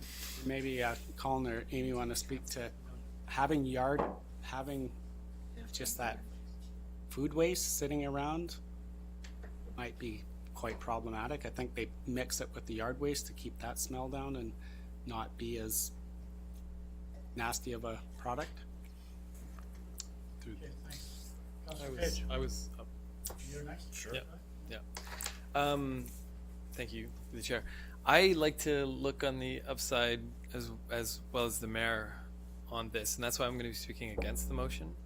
And I'm speaking against it because I think this is a great opportunity for us to innovate, but not on the production of more e-waste, as Councillor Woodward has pointed out, but on how we pick up waste and how we process it together as a region. I think that regionally, when we approach waste, particularly sort of new programs in waste together as a region, we can do stuff together based on the economies of scale that we wouldn't be able to do individually. Now, here in the city, I understand that how do we pick up more waste on a residential basis is a logistics problem. But I was imagining 10 years out like Councillor Woodward was, and I could see an innovative entrepreneurs coming around with e-vehicles of some fabulous kind that are doing it at a zero or really low GHG rate to scoop up the compostable materials. So the innovation, I think, is the opportunity for innovation is there. I think it is more on the pickup and how we do pick up than on the food cyclers. As Councillor Morrison pointed out, I did discover the food cycler with a 30-second Google search, as I think any of us could have at any point. And I was pretty excited when I first saw it too. I thought, well, that's really cool. Wouldn't it be great if people could manage and deal with their own waste in their home? And any opportunity we have as individuals to be dealing with their own waste, I thought was a really good thing. But then over time, my thinking on this has really evolved to where I'm now looking at what can we do together, which is, I think, the key part. People tend not to be very effective when they're in isolation from each other in terms of changing their behaviors. And we are asking people to change their behaviors, but when you see collective action and how people move together as a group, that's when real change happens. It's when we do stuff together and we're motivated by what our neighbor is doing. And when you see little bags of organic waste in front of your neighbor's house, it's going to be a clear signal that as a community we're composting together. With the food cyclers in the home, the thing that worries me about that is one that we start to isolate ourselves. We don't encourage each other in how we compost together. And then ultimately how we're going to be producing quite a bit more e-waste. And I really think that's an issue. I know these things have, I think it's a 2-year warranty. But as this company gets traction, you just know the way this stuff goes. We build in obsolescence into the product. It's not good business to have a product that lasts 6 years. It's good business to have a product that lasts 2 years and then has all sorts of little add-ons that have to be shipped and processed and then ultimately thrown away. So when I think about 10 years from now, I think of a windrow facility that's really great, that's producing a great product, and that we have a really fine electric vehicle network that's picking up and distributing and transporting our waste across organics and non-organics. So with that in mind, I'm voting against this motion. Further speakers? I'll chime in here. And really what it comes down to for me is we can't see the carbon going to the air. We can't see the methane going into the air. And we know from the presentations we received at the CBT and at the other climate change workshops that we've attended that the organic component of what we produce inside this municipality is a huge part of those gases that are going into the atmosphere. And we do not have decades to figure this out. For years, we have been conservative on our estimations of what effects were going to would be arriving in the climate. Those conservative estimates have proven out to be too conservative. Things are moving way faster than we think they are. We are expending our budget as we figure these things out. And I think we have a lot of work on our plate, and there is a place here for us to work with our regional partner to really get this organic portfolio put together and just take the stuff up to Zalmo and deal with it in a commercial on a commercial capacity. I worry that we'll waste too much time trying to lower our GHGs, and we need to be more aggressive on this one. Any further comments? Councillor Rennick? I am in favor of this. I would like to see a pilot program. I think from when I look at the numbers and I see the percentages and being a resident of Area E, and we're it's said in their report that they feel that many residents in the rural areas are composting. I don't know. I question that. I am shocked at what goes on in the rural areas. We all drove to Castlegar a couple of weekends ago for the EKGLP. Did you count the number of fires that were burning there? Any given morning you can get up where I live and just count them, and people burn anything they want. And I don't know, we're not doing anything about that, it seems like, in the RD.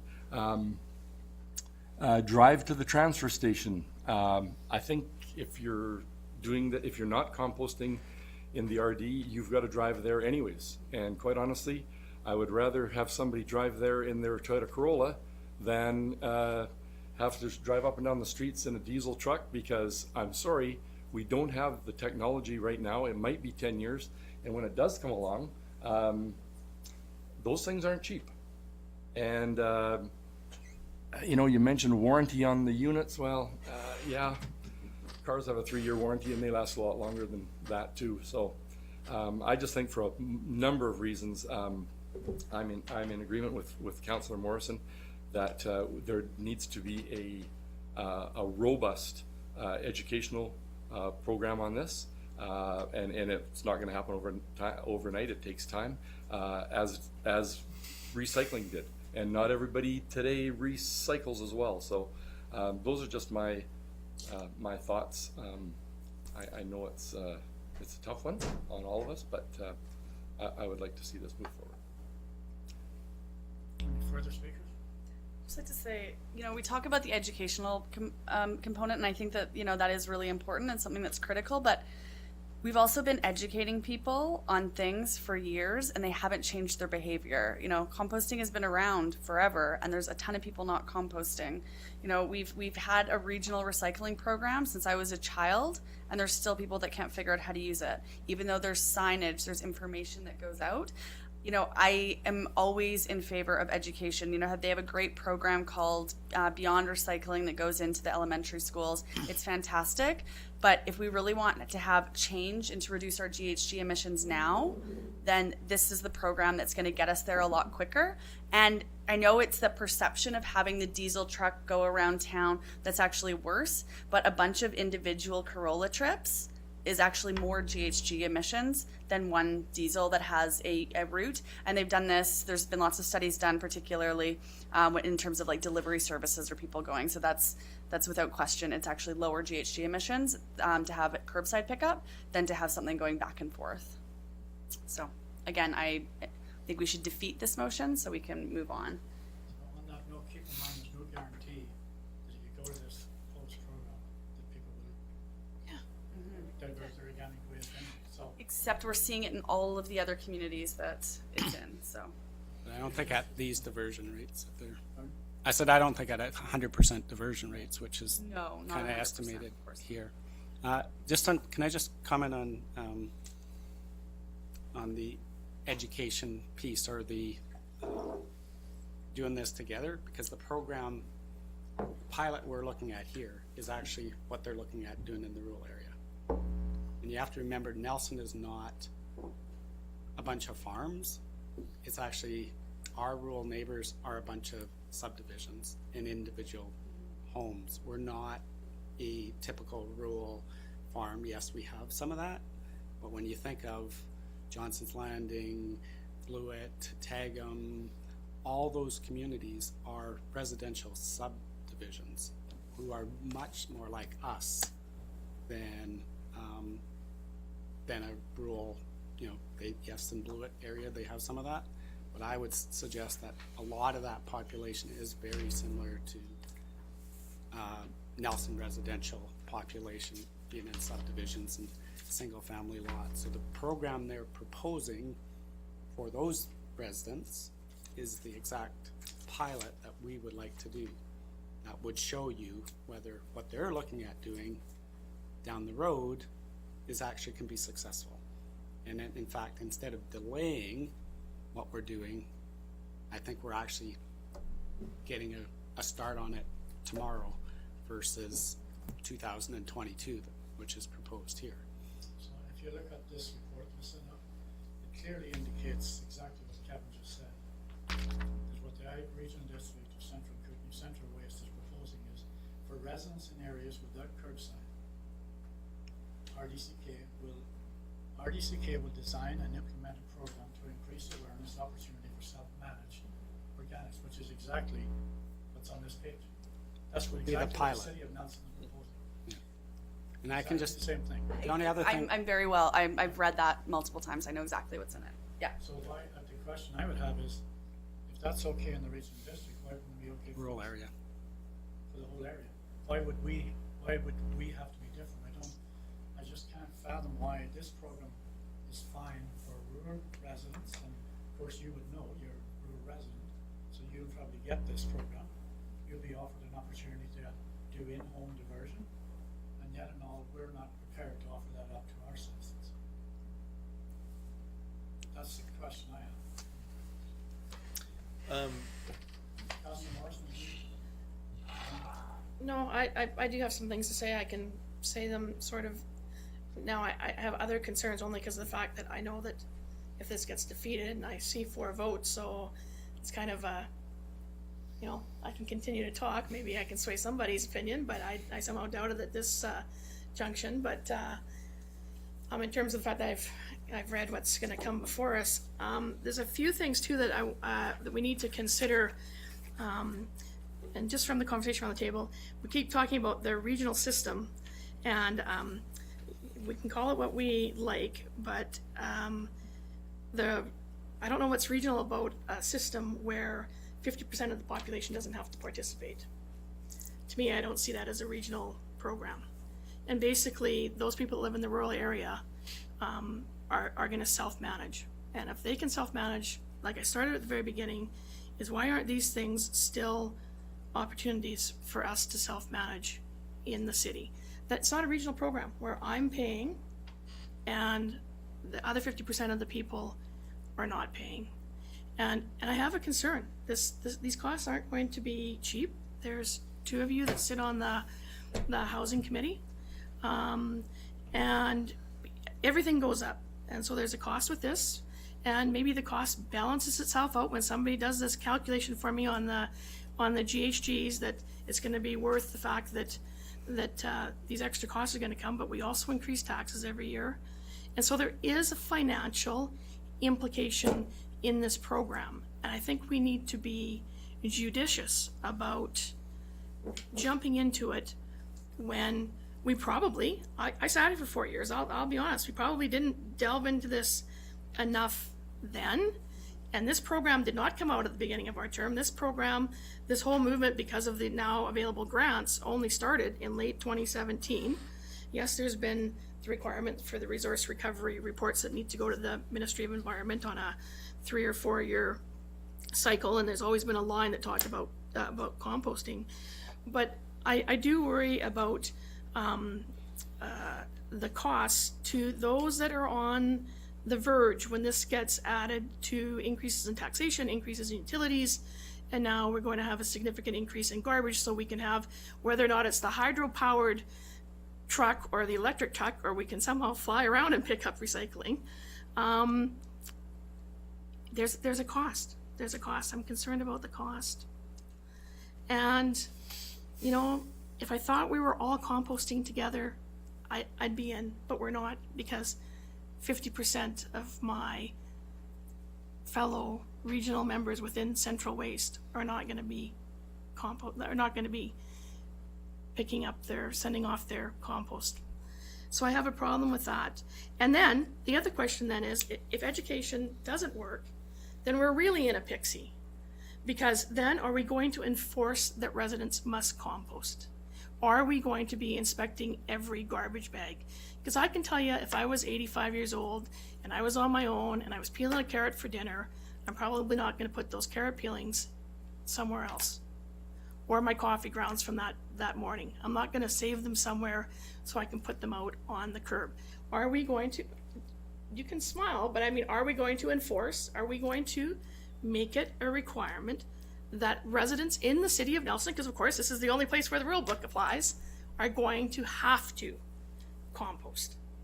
I mean, they're just all in my head, just as many of you have it. And this whole debate about their food recycle, I just want to take that off the table, because there are other solutions. That's one. I think doing a test would be great. But you know, I have a composter at home that I talked about earlier today, that is a great composter that I can put bones in. I don't have any bears or rats or anything coming to my house. So there are options. I want to have the same options for the residents of Nelson that the residents of the rural district of the RDCK are going to have. Right now, the city of Nelson is going to pay, and everybody else is just going to do whatever they want, and that's really problematic. A couple of other things, sorry to belabor this. Within what you've deleted out of some of your stuff there's some really important things I think we need to consider. One is this site has been chosen as that we're going to be taking this to Samo. Besides the fact that you have to drive over the hill, and that's going to use a lot of GHGs until we get better vehicles to get it there, is that this is a site that, although has a landfill closure plan, was submitted and approved by BC Environment in 2015, has a number of issues. And as of the when I was at the last meeting in January, when we did the preliminary budget, the estimate of cost for work that needs to be done at that site is approaching $5 million in remediation to make sure that the dam doesn't break and other things that don't happen out there. So we're going to put in $1 million facility in a place that needs $5 million worth of work. Yeah, it might work perfectly. That might work perfectly, but the rest of the site might not be a perfect site. That $5 million, just so that everybody is clear, is a cost that's only being assigned to central waste. So that doesn't, the whole of RDCK is not gonna pay for that when we have to start paying those bills. That is central waste, so the waste group that we are in. So I have concerns that we're building this facility there when there's gonna be ongoing costs there. So I think that we have to have indemnification, because as much as the system might work, there's probably gonna be some leachate. And we gotta make sure that, because that's what we've been arguing about out there for a long time. Who does the leachate belong to? Does it belong to tech? Does it belong to the transfer station? Does it belong to somebody else? And that's been the ongoing fight for the last 30 years out there. We don't need to add any more moisture to the mix, in my mind. So I think we do have to have some process of indemnification that's agreed to. I also think that this thing, if we're gonna go through with it, also needs to be a separate service. I think that regional districts have not been reviewed for multiple years. I'm not too sure that regional districts actually fit the bill of what we need for a political system in the province. That all aside, is that we're talking about Trail and Roslyn coming in. They belong to a completely different regional district, let alone waste component. Castlegar belongs to West Waste. We're Central Waste. Then we have another regional district involved. I think that there should be an agreement, because I think that there's still $400,000 that has to be found to pay for this plant. And I think everybody that's gonna take their stuff there should be paying to get the plant built. So I think that Trail and Roslyn don't need to just pay through tipping fees, but if they wanna use the plant, they need to pay for its development as well. So I would think that a separate service needs to be developed. So there's a number of unanswered questions. For me to say, oh yeah, sign me up for composting and we'll figure out what our costs are, unknown that they be, and then we'll just see how it all falls out. There's some really significant issues that have a lot of legal ramifications, I think, if we don't, when we build the composting facility. So I'm not saying that we're never gonna do it, that when we build it, we better damn well build it right. I just want to make sure that we work on the one motion, because now we're kind of speaking to the second motion. And I agree with a lot of what Councillor Morrison has said, but I think maybe we should vote on one and then talk. I think one of the, apart from the, she addressed a number of things, but for one of them in particular, that was brought forward by a couple of councillors was, as Councillor Morrison said, we're being asked to pay, we've been asked to fund, we've been asked to change our system. And Councillor Page, you mentioned this is a great time to work together, but 50% of the people are saying, no, we're not in. That's what it says right here. So this is not a fair playing field. This is not togetherness. This is not a love end. This is strictly Nelson pays, we're free. That's basically where it's at right now. Although I think there is an alternative that those Nelson residents that would wish an alternative could have that alternative. And if there's enough that want to get curbside, that could be offered to those as well. So you could look at both options. Those that want to either compost in their backyards, have a food recycler, or an alternative should have that right to do that. And those that want to opt into a curbside program could look at that. And I think you should ask your residents of what they feel they would like to do. Because we're talking, and I think Director Innes would confirm this, we believe we're gonna add weekly collection at $10,000 a week. So that's $520,000 a year in collection costs that are strictly to the residents of Nelson. The regional district is not paying for that at all. That's strictly to the residents. So those folks, like Councillor Morrison, that said, if I'm a 90-year-old with a few carrots, should they have to pay $160 extra a year for curbside collection, or should they be able to not do that and look at a different option? That accounts for about a 10% tax increase, so we had to increase taxes or take it out of something else. So we have to consider that, because tonight we dealt with the financial plan, and I can tell you that this community is like strapped, affordable housing, people's livelihoods, living wages, taxation, cost of houses going through the roof. And if we want to add on an extra 10%, and that's just the tip of that iceberg, if we read this report. Councillor Hoffman. Well, I would like to speak to the amended motion too, if we're gonna vote on this one. We're gonna vote on We're still on the first one. Yeah. That's the thing, is if we're gonna adjust this. That's, You can vote and defeat this and. yeah, because I As a do want point to, of order. I do want to speak to what our CAO just spoke to, so I'd be willing to move to vote, or I'll call the question. Just as a point of order, we need to, Yeah, if we're gonna start changing a motion, call we the need to question. deal with the one. Unless somebody wants to amend this motion. Unless you want to amend the one that's on the table. I'll call the question. All in favor?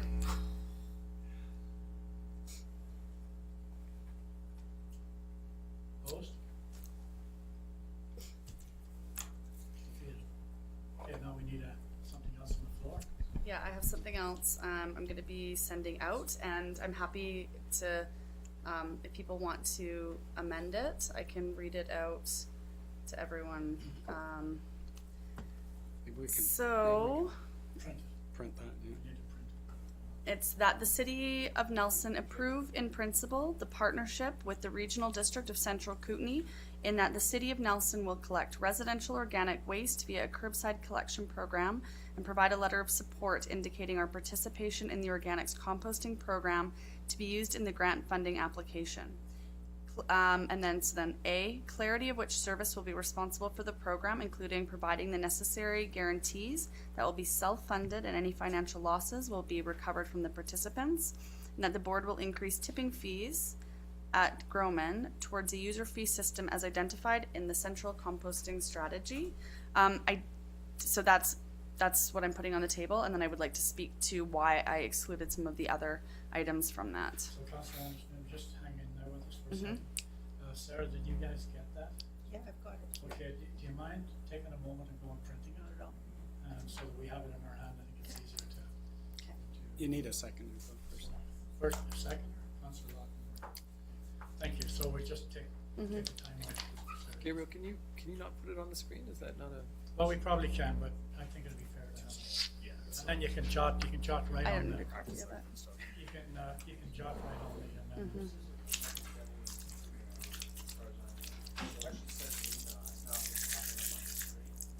Oh, of course, you're not logged in on that computer. Oh, that's funny. Just take it over. Yeah, if this is an Apple TV, we'd be able to. Wait, we're ready. I'll give you one. Yeah, I've got one too. I can lend it or give it as well. It's just some e-waste hanging around. Jonas, I think having it in another service makes sense. Answer some questions. That's something we just do at RDCK table? Traders. Supposed to. Yeah. Changes. Let's drag down.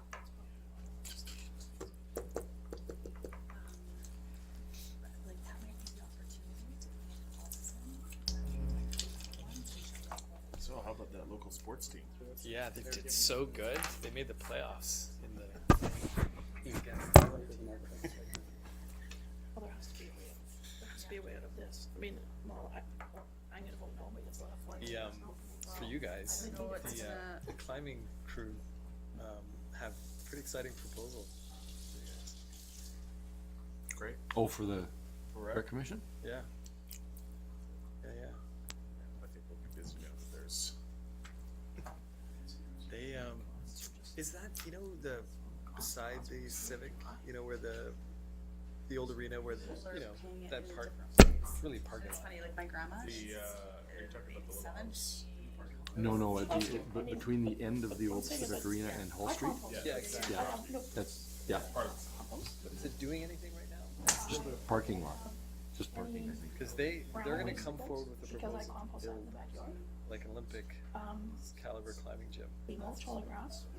Like when I look at I'm going to be nothing. Maybe let them make that I'm gonna end up Yeah, paying a lot of money yeah. I mean, I'm not gonna use. they're publicly emailing. Nobody's gonna get the joy of seeing It's it. nothing Okay, fair enough. nothing hidden. And And you like, can't force people to do it. my parents either, you know, my Yeah, parents. yeah. For Christmas. Yeah, yeah. No, they're You know, can once- be pretty open about it. Unless you're gonna legislate, everybody's gonna get their garbage back. Thank you, Sarah. Cannot force people to do it. And it's a big cost. If we're not utilizing the system we have now for garbage and recycling, we're gonna spend another $500,000 for a program that also doesn't get used. Well, I mean, Okay, in that case, The question is, Well, part of the problem is add to the life. every other city has like equal garbage. And that's where the cost comes. You immediately double the cost. The transport thing, like, that's not a 10. but it's because people are diverting they're using half the time they're using, Yeah, I really. the curbside and half the time they're bringing it to the. We don't know that. But we do know that from the data. I think there's some It's just boring that there's more going there. opportunities on transportation. It's just, People come down. Not that it's there. No. we're just working one side of the problem, Driving and there. that's fine, that's fair. Tied at once. I just don't think it's gonna be, Per resident, you think that might be that I good? think the solutions are there for that side of the problem, when we get to that problem, Is that it problem's really through a couple happening? doors. See, that's the problem. This See, the is numbers the are first only thing. as good as you want to make them. Slow. Argue for here. Yahoo. I look at the fact that maybe there are more people recycling. Maybe there are a lot more people recycling. What does waste look like? Maybe people who are environmentally sensitive are already buying less. There's no, we're not considering the fact that we are already living with less in Nelson, so we create more garbage to start with. Great, less garbage to start with. Yeah.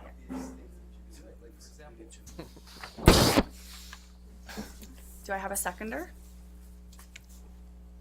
I think we already. It was seconded? Okay, perfect.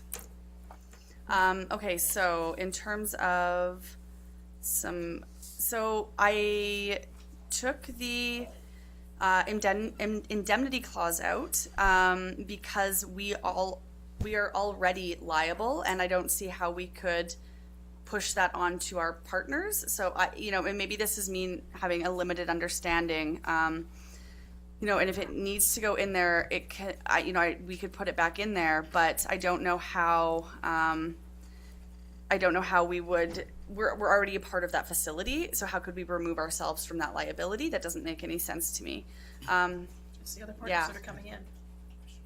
So I think if you're in this, if Nelson's in this, then that doesn't make sense for us. Right. If I'm the other partners, if I'm the other members of Central Waste, I'd be seeking that indemnity. Because if we do something, running this compost program, that impacts those other users or other participants that aren't part of this. And I think that speaks to what Councillor Morrison has talked to about, that's where this is difficult. Because there's not a clear understanding of those other users. I saw that they may be allowed to self-haul, so if they self-haul, now are they part of that? Is it the whole area E, F, G, etc.? Are they all liable now because some folks self-hauled to that service? So I think that piece is unknown, and we don't know what the board's feeling is on that. This, the original one is if we weren't participating as a municipality, Right. certainly we wouldn't want to take on the liability of these other users creating, But obviously unintended, but right, but in this context, it makes sense to have it removed because it's not applicable, correct? if we're a participant, Yeah. then Okay, we're seeking like insurance from ourselves. right. Yeah, so that's why I removed that one. you're saying removing is fine? If we're participating, then we're creating that potential liability, right? Yeah. We don't need a parallel program, so that's why I took out 6, and then 7 that if the home compost, and because then that wasn't applicable either. So that's just why I removed those components, and I just wanted to speak to that. So the motion you have is here, Yes. it's not there. No, I'm just letting you know why I removed those things, particularly the indemnity clause, because that had been brought up. And Councillor Morrison did speak to wanting to see this in a separate service if we were to move ahead with this, and I would be in support of that if that was something that you wanted to make an amendment to. And, you know, perhaps that could be just done at the regional district table, but if not, and you'd like to have it here, then I think that that could be something I would definitely support. Thank you. Further speakers? Councillor Lockenberg and then Councillor Page. I think the moving to a separate service would be a great idea, and I would say that we make that as part of this resolution. Yep. I also think in terms of the cost, just to come back to. Okay, just a second, so Sorry. forget about the cost for a second, because that's not on this page, but there's something relevant what's on this page, such as you want some clarity around the separate service. You want to amend and add a. Yeah, I guess. I think the cost is relevant to the program. This is up to $500,000 a year in collection No, I costs, understand, but you Yeah. can speak the cost in there. You want- separate from the, Yeah, separate from the whether you want to propose amendment for the user. separate service. Well, I was going to defer to Councillor Morrison about proposing the amendment because she's at the RDCK table and would understand how to phrase that. But Well, if we have it in if we have it in a motion, because that, I believe that's why Ms. Watson is sitting here, is Wilson is waiting to hear what it is, so she's either gonna jump up and cheer, or that she'll know that it's coming back, so I think we need to have it in our motion to say that we want some other, safeguards. And just to be Built in. clear, that is not in control of council. The regional district, that central That's service, resource service is broad enough that they can entertain you or not entertain you. They can, as soon as you say you're gonna collect, you have no control at central resource of how they structure that program. But it's important to put in at least. what's The only real decision you're making is, are you gonna collect curbside? That's your only okay. authorities. You can put your wishes, but it'll be ultimately up to the I think that RD board. it would be worthy of putting it into Yeah. the motion. You to certainly say would that- wanna put what your hopes are. Okay. Yeah. So, through the chair, Councillor Morrison, are you going to do that, or would you like me to do that? You can write away. What's that? You can write away. Oh, great. Simply that. Be Board- conditional board- on the- Yeah, create conditional, the board create a separate service. Separate Yeah, service. only condition that the board create a separate service. That's Well- right ahead of A in there. Yeah, I wouldn't say on the condition of, because I don't want to put something in that's not unenforceable or meaningless. So Well, your leverage is yeah, that you would only collect if they do that. Yeah. That's your leverage. right. Yeah, I think you could do that. Definitely. Okay, well then again, I will defer back to Councillor Morrison because on this, and the reason why I'm doing that, Councillor Morrison, through the chair, is the on the condition of that it's on a separate service. Does it need to be on a separate service? That part's not totally clear to me. It sounds good in that it helps to separate concerns. I always like that. That's a great idea. But does it get us anywhere? Is the thing I'm still not Well, you clear could on. put conditions in there that aren't on the current one. For example, voting, for example, withdrawal, for Right. example, a Parameter bunch of service. Okay. other things that, To negotiate a lot of stuff. Yep. Okay. and they would have to come to you as a participant to propose those things. Okay. Yep. So what you're asking for then is under A, that the RDCK create a separate, on condition that the RDCK create a separate service. Your chance Yeah. for that word Yeah. for you? Yeah. Or do we call it composting? Does it have some other sexy name? It's Organics diversion. Or organics diversion, thank you. I knew there was. Organics Diversion Organics. Program. Diversion.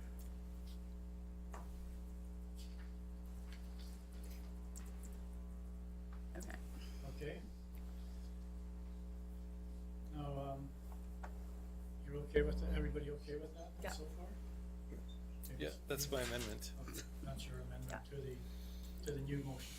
Yeah. And you're, as the, Yes. you're okay with that? Yeah. Absolutely. I think you need to vote on that Yeah, amendment. so we're having a vote on the amendment now. Okay, all in favor? Opposed? Carried, thank you. Okay. Any other speakers to the council page? I think we spoke to it earlier, but also I would add a D, which is that the residents of the city of Nelson are also eligible for the different incentives that are available in terms of compost bins and other ways that they can reduce the amount of compost that they're sending through the system in the first place. Like, I think that made a lot of sense to Councillor Morrison's point from earlier, that if people have gardens and do want to be doing something locally in their areas, that they would apply for the same things that everybody else would apply for in terms of getting bins and education and all of those opportunities. Can I just ask, One of is, the challenges with that though is this only works if there's a certain amount of tons going to this facility. well, not necessarily, they identified that they don't need Nelson as part of this. Yeah. If to get the region center. Well, Councillor has passed it. I think they identified it Castlegar only, and they will require ICI. And Kootenai Boundary, have they agreed now? Okay, so Kootenai Boundary's in. Yeah, it's the efficiency. Obviously, that's on our side, but that's what you're trading off.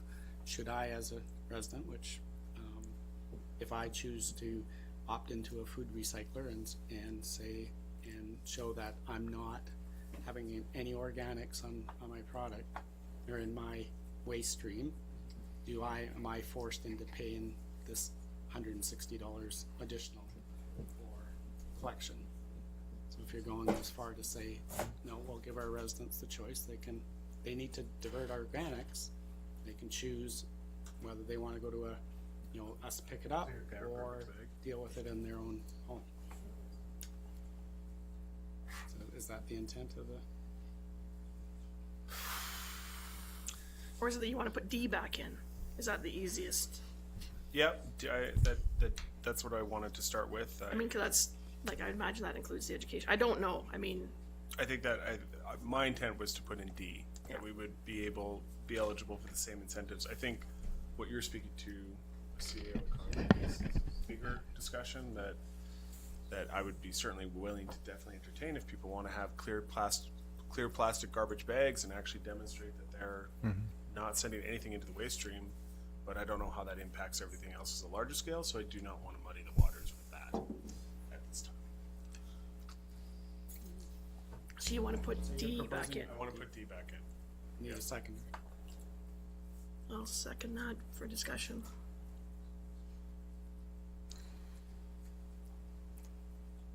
It's on the amendment.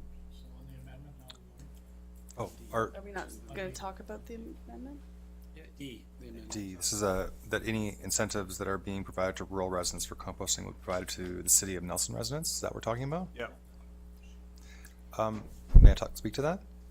The mover and seconder first. But need a mover and a second. no, they. Well, We got that. yeah, it's fine. He can. Go ahead, yeah. So, like any new system, we all collect our garbage, and people who live in the city collect their garbage, put it on the curb. Like I'm confused at here is this complexity of, we're just putting, there's two bins, garbage and compost, and we're collecting it and putting it on the curb, right? That's all we're doing, right? Three. Recycling. Recycling, okay. But I'm just saying, this is not rocket science. Like it seems like this is very confusing and complicated for a very simple task, right? So the incentive piece here worries me that we're taking people out of the composting system by giving them these other options. Is that what we're doing? I think what's being said here is there are other options available to other people that are in the system. And So those that- other options should be available Available to for- Nelson as well as. If you get a recycler, Jesse, where you live, but that's the incentive, is that they're going to give you another backyard recycler because you live in the rural region. You know what? I'd like to have another one for my yard in Nelson. Right. Because I've only got one. Okay. So why should you get that Okay. in the rural and I don't get anything Okay. in the city while I'm paying $500,000 more and you're not paying anything? Okay. That's I think I want to at least have the choice to have another plastic recycler in my backyard. Okay, fair enough. I just want to keep trying to keep our minds on the fact that this is just a process, like taking our garbage out, right? We're just adding another process in that. We're not, it's not super complicated. Well, it actually is, because we're having a conversation here tonight that in truth we should have had before we had this resolution. It is complicated, because now we need a different truck to pick up. Or we need to pick Or up. contract out. Or contract out, or we go to weekly pickup, which you heard earlier is gonna, bit of a tax increase of about 10% to the residents of Nelson if we're doing a full blown pickup for compost on a weekly basis. But other municipalities do this, right? So we can do this. We can do this. Anything you want. Absolutely. You can do anything you want as long as you got money. Yeah. So can I call the question on this amendment? Yeah, so you're on B, the board will, No. sorry? No. D, D. the amendment. D, sorry, I beg your pardon, D. All right, all in favor? We need a second. Oh, it was moved and seconded. Councilor Morrison seconded it. Okay. You got all that? Well, can we just Yeah, go over recap. what we do have? Yeah. So, just to be clear. Yeah. We have this is the main motion from Brittany, from Councillor Anderson. And then we have 2 amendments so far, right? And the first amendment is on the condition the RDCK create a separate service. Yeah, That's number that's the 1. first one, yeah. And number 2 is that any incentives that are being provided to rural residents for composting will be provided to the City of Nelson residents. That's the second one. Okay. And B on this page is part of the main resolution. And B stays, yeah. So, could I ask you about B for a second? It says here the board will increase tipping fees. Would the word review not be more appropriate in there? I think that they have reviewed them and that they know that they have to increase them to ensure that the user's paying for the system rather than it being paid through taxation. So they have reviewed this. This is my understanding. Is that not correct? Well, their plan is premised at this stage, and council indulges, will allow Amy to correct me if I get this wrong, is it's premised on a differential in rate between municipal solid waste and compost. Because if you don't differentiate the rate and you don't ban it, why would I go through the complications of separating my organics, right? So that's what the premise is. The other factor is right now, your business sector is paying for this service and they're not getting it. They're not gonna allow ICI to participate in the program, and What? they're paying taxation. No, they are On able a to. user fee basis, right? Only on user fees. So right now, if there's any taxation involved, the business sector is We'll be paying for paying it. that taxation. That's the same thing in recycling. Right now, Because they do their own. you know, and that's a discussion is what do you do with ICI for recycling? Because you're taxing them for that service, but if you exclude them from the program, you're taxing them and not allowing them in the service. So that whole, we're one of the, in fact, I heard the consultant say we're unique in BC of how much taxation is funding resource recovery versus user fees. Almost all the others are based on user fees, and this board has to date not allowed this movement to user fees. They've resisted that move to user fees. This program is only successful if you go to, well, it's premise number 1, fully user fees, which I think is probably a condition of the other users.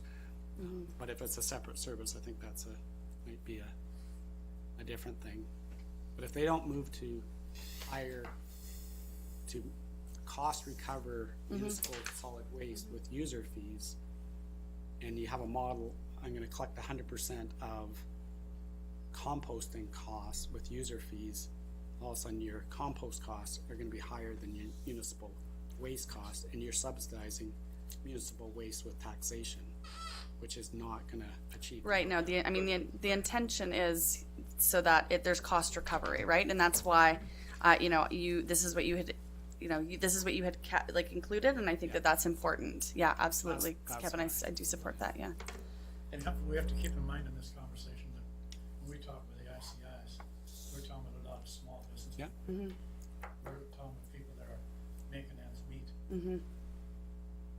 They're paying it in, they're paying it in taxation now. Exactly. So, now you're so gonna they, and maybe you want to clarify that's, You need to- the user fees are offset by reducing, or higher user fees are offset by reducing taxation. 'Cause you can't have both, or it will be a huge impact. it's gonna- I have two questions, or a question and a comment. First question is related to this. By having this be a separate service, doesn't that address that challenge? It does on one side, the Yeah. compost side. Yeah. It doesn't on the municipal waste side. Right. Because on the municipal waste side, the fees are artificially low. They're not covering the user cost now, or the cost to manage that waste. Yeah. And it's been subsidized by taxation. Right. So if you leave that in place on that other service, why would I pay a higher fee to compost than just throw it in the garbage? Right? That's a key for this program to work, is that municipal waste needs to be higher than the compost, or you have to ban. There are structures in place, Yeah. though. There, you know, if there's contamination, and then organics would be considered contamination, they can do a double charge. So that already exists within the program. It would just You have have to be to rip implemented. open every bag to see if there was composting in that Do it. bag, right? That's the It's problem. not practical from that. And we're collecting. How do we attribute that to No, whoever? no, from like the ICI sector and things, right? Like it's, Well, that's even harder to monitor. You can against the haulers. yeah, you can get some of those.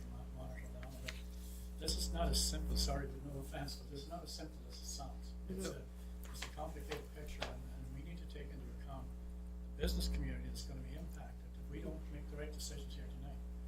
And these people are trying to, like, make ends meet.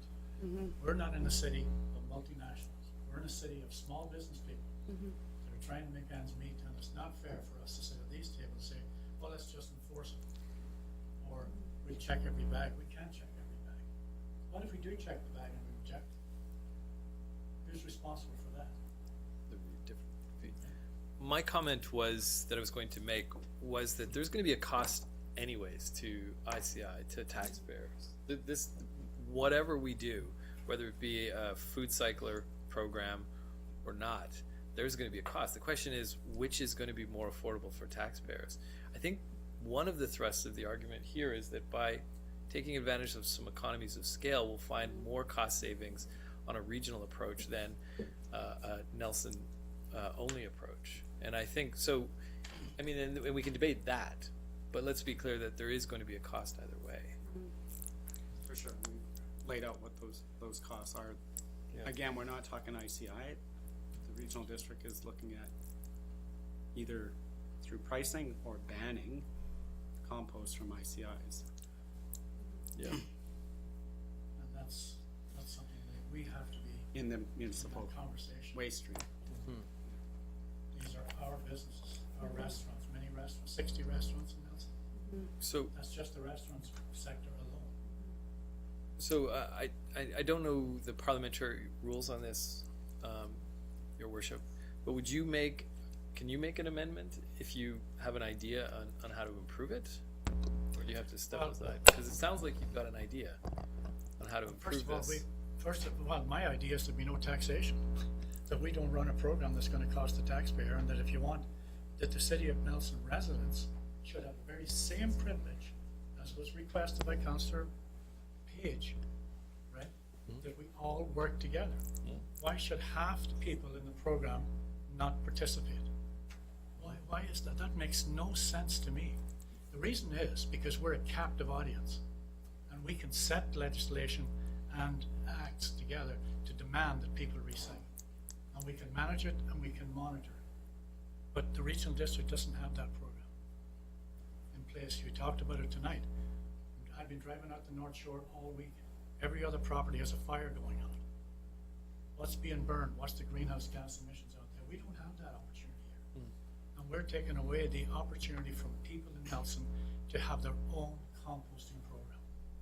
What is wrong with me composting myself and not buying into this? That option is available to you, Councillor Luxembourg, to you, Councillor Renwick, to you, Councillor Anderson, and to you, Councillor Woodward. But it's not available to Councillor Page, Councillor Morrison, and I. But we've put that in We've there. talked at this table extensively about the unfairness of funding from our regional district partners in parks and recreation, in almost every service that we're involved in. And here we go again. Here we go again. And we think if we buy into this program, suddenly tomorrow morning people are going to wake up and say, oh, I'm going to pay into parks now, and I'll pay into recreation, and the defined area of Area E will suddenly jump on board with paying their share of the arena, and the list will be endless. Oh, regional parks, and the list will go on. It's not going to happen. We are being asked tonight that the taxpayers of Nelson could potentially be facing a 10% increase if this thing is not run the way it's, in fact, if it's run the way it's on this paper, it's definitely going to be a 10% increase. This thing is so full of holes, it's not even funny. And we're being asked, as residents of Nelson, to buy into a program that 50% of people are saying, I don't have to do it. I am not in favor of this program. I'm not in favor of what's being proposed, what's being amended, what was shot down, or anything else. This is a feel-good exercise so that we can pretend like we're composting, and yet and all, at the end of the day, we have no control, absolutely no control over who takes compost to the curb. I could do it in my backyard, but I don't have that option. You're going to charge me anyway. Why are we penalizing people that want to do the right thing? Why can we not take and do a pilot program? Why can we not do exactly what the regional district is recommending for their residents on this page right here? For residents of areas without curbside recycling, the RDCK will design and implement a program to increase awareness and opportunity for self-managed organics.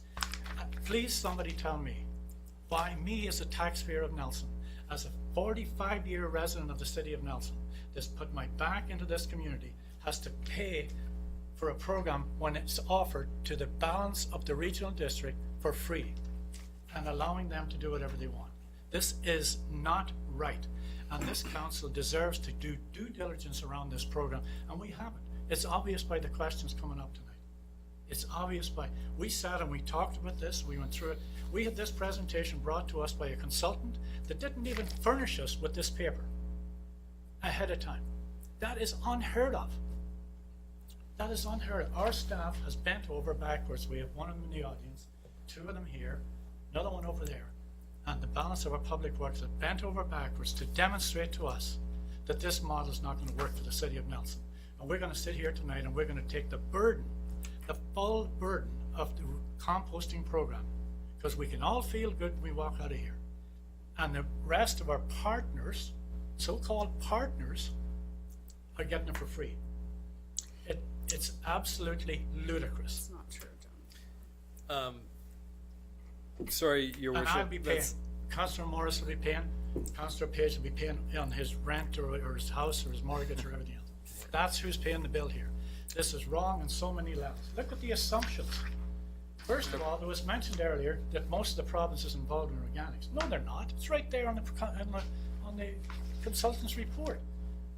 This thing is so full of holes. They're suggesting they can run this thing for $52,000 a year. How do you do that? How do you run a facility in Salmo in an isolated environment with one person? It can't be done. They have to take holidays. They have to go home. It has to be managed. It says right in the report, it's an ongoing process. You can't walk away and leave this thing for 6 weeks. It has to be manned, it has to be recycled, it has to be regurgitated, it has to be added to, it has to be subtracted from, you have to contain the allegiance. This is wrong on so many levels, and we need to step back because this is driven by a grant application. It's not driven by any common sense, any numbers, or any regard for the taxpayers of Nelson. It's been driven by a grant application. And I say, keep the grant. Let's talk this through and take our time, do as we have always done at this municipality for over 100 years. Good planning, thoughtful process leads to good decision making. And this is not good decision making. This page here, and with all due respect, Councillor Anderson, has basically taken 1, 2, 3, 4, 5, 6, 7 pieces, a full paragraph or more, and condensed it into 10 lines that's basically saying we're buying into a program that we're paying for and everybody else gets for free. I'm not in. I don't care what the vote is at this table, I am not in. That's, okay. Just that simple. But that's And I still, hope that's loud and clear. I am not in. Okay. You can vote for it. I am not in. I've seen letters to the editor. I've seen a whole page written during the last council from the business community about the pressures they were facing in our community. We are going to our economy is driven by people coming to visit us. Our economy is driven by our microbreweries, by our restaurants, et cetera, et cetera. We are going to burden these people with additional cost on an idea that if we don't make a deadline of May the 10th for a grant application, organics will never happen in the West Kootenays. Crap. Absolute crap. There's lots of, I spent 15 years in this chair. I spent 6 years on the Federation of Canadian Municipalities Board of Directors. I was instrumental in getting the Build Canada Fund. Believe me, there are lots of grants. And they're not time sensitive to May the 10th. This is not right. Should we call the question? It's getting hot in here. Thank you for that. We should call the question. I just do want to respond to a few things that the mayor said. The first being that, a concern for staff. First of all, I want to thank staff for the work they've done to put this program together, or this resolution and recommendation together, of which the main thing that we were striking out is the pilot program. And staff even mentioned this, that if that pilot program didn't work, this was a viable option. The undertext there is that it's a viable option, that what the RDCK is proposing. It's not. I mean, but I'm just going on what staff. Has anybody read this? You were saying about staff saying. I absolutely read it. Yeah. The second thing is the financial. I want to make it clear to the public who's listening. Whatever we do is going to cost the taxpayer. It doesn't have to. Yeah, It's in your backyard for free. But then we're essentially giving up on a composting program. 50% of the people in the regional district are giving up on the composting. We're talking only about the city. We'll just keep it to the city for a second. Whatever we do here in the city, it will cost. We will have to do a composting program of some kind. If it's food cyclers, that's $400,000 or $500,000 hit, and we don't even know if it's going to work. So we're asking the taxpayers to take on that hit on a program that we don't know will even work. Sure, we do a 200 household food cycle pilot. That would be great, but how long should that pilot last to get accurate data? Possibly 4, 5, 6 years. In which case, we're essentially delaying something that we know works, that's been proven across the province, across the country, for a pilot program that has a potential to add an additional how many hundreds of thousands of dollars in the taxpayers. If we're to take a taxpayer-centric approach, what is the most responsible thing we can do for taxpayers? To be honest, I think it's this amendment. Like, it really looks to be a nice compromise between what staff has recommended and the what the RDCK has spent years researching, what the community has been really advocating for as well. It seems to me a really good compromise and a strong program for the taxpayer. I'd suggest if you allow people to opt out in the city and opt into either home composting or a pilot like a food recycler, then I agree. Then it's up to the resident to choose their way, and they would be treated the same as a rural resident, that they would get the opportunity to do something different. The other thing I'm not clear on, and again, you might want to add it to your resolution, is I'm not sure how they're planning on funding the rural taxpayers. Is Central Waste paying for that? Because if that's happening, then the city taxpayers paying 50% of the, or 40% of the cost of that rural program plus their own program. Well, that sounds like a fine amendment that I deferred to one of my other fellow councillors on. Should we have an amendment that says that any of these additional programs that the RDCK will come out of the tipping fees, not out of Central Waste? Say that one more time. So what CO Cormac has recommended we do is, I'm reading into what you're suggesting, that we put in a item E addition to say that we're asking the RDCK that any programs that are made available to rural residents come out of the tipping fees as opposed to come out of central waste and taxation. I think what You'd probably want it to come out of the new not service. not the organics actually, but the municipal waste, because that's what you're trying to penalize is the municipal waste and not the organics. So they're going to be able to self-haul. They're not necessarily going to be able to self-haul in Johnson's Landing, Right. but they are going to be able to self-haul in ENF, So- right? So I mean, But through the chair, out of the tipping fees though, whether it be through Tipping fee for municipal waste. municipal waste tipping fees, not necessarily through organic, but municipal waste tipping fees. Like, that seems reasonable, that, Through municipal waste. Tipping fees. yeah, I mean, yeah. Otherwise, Nelson Yeah. taxpayers will be paying for that. well, then I would make that amendment, add item E, that,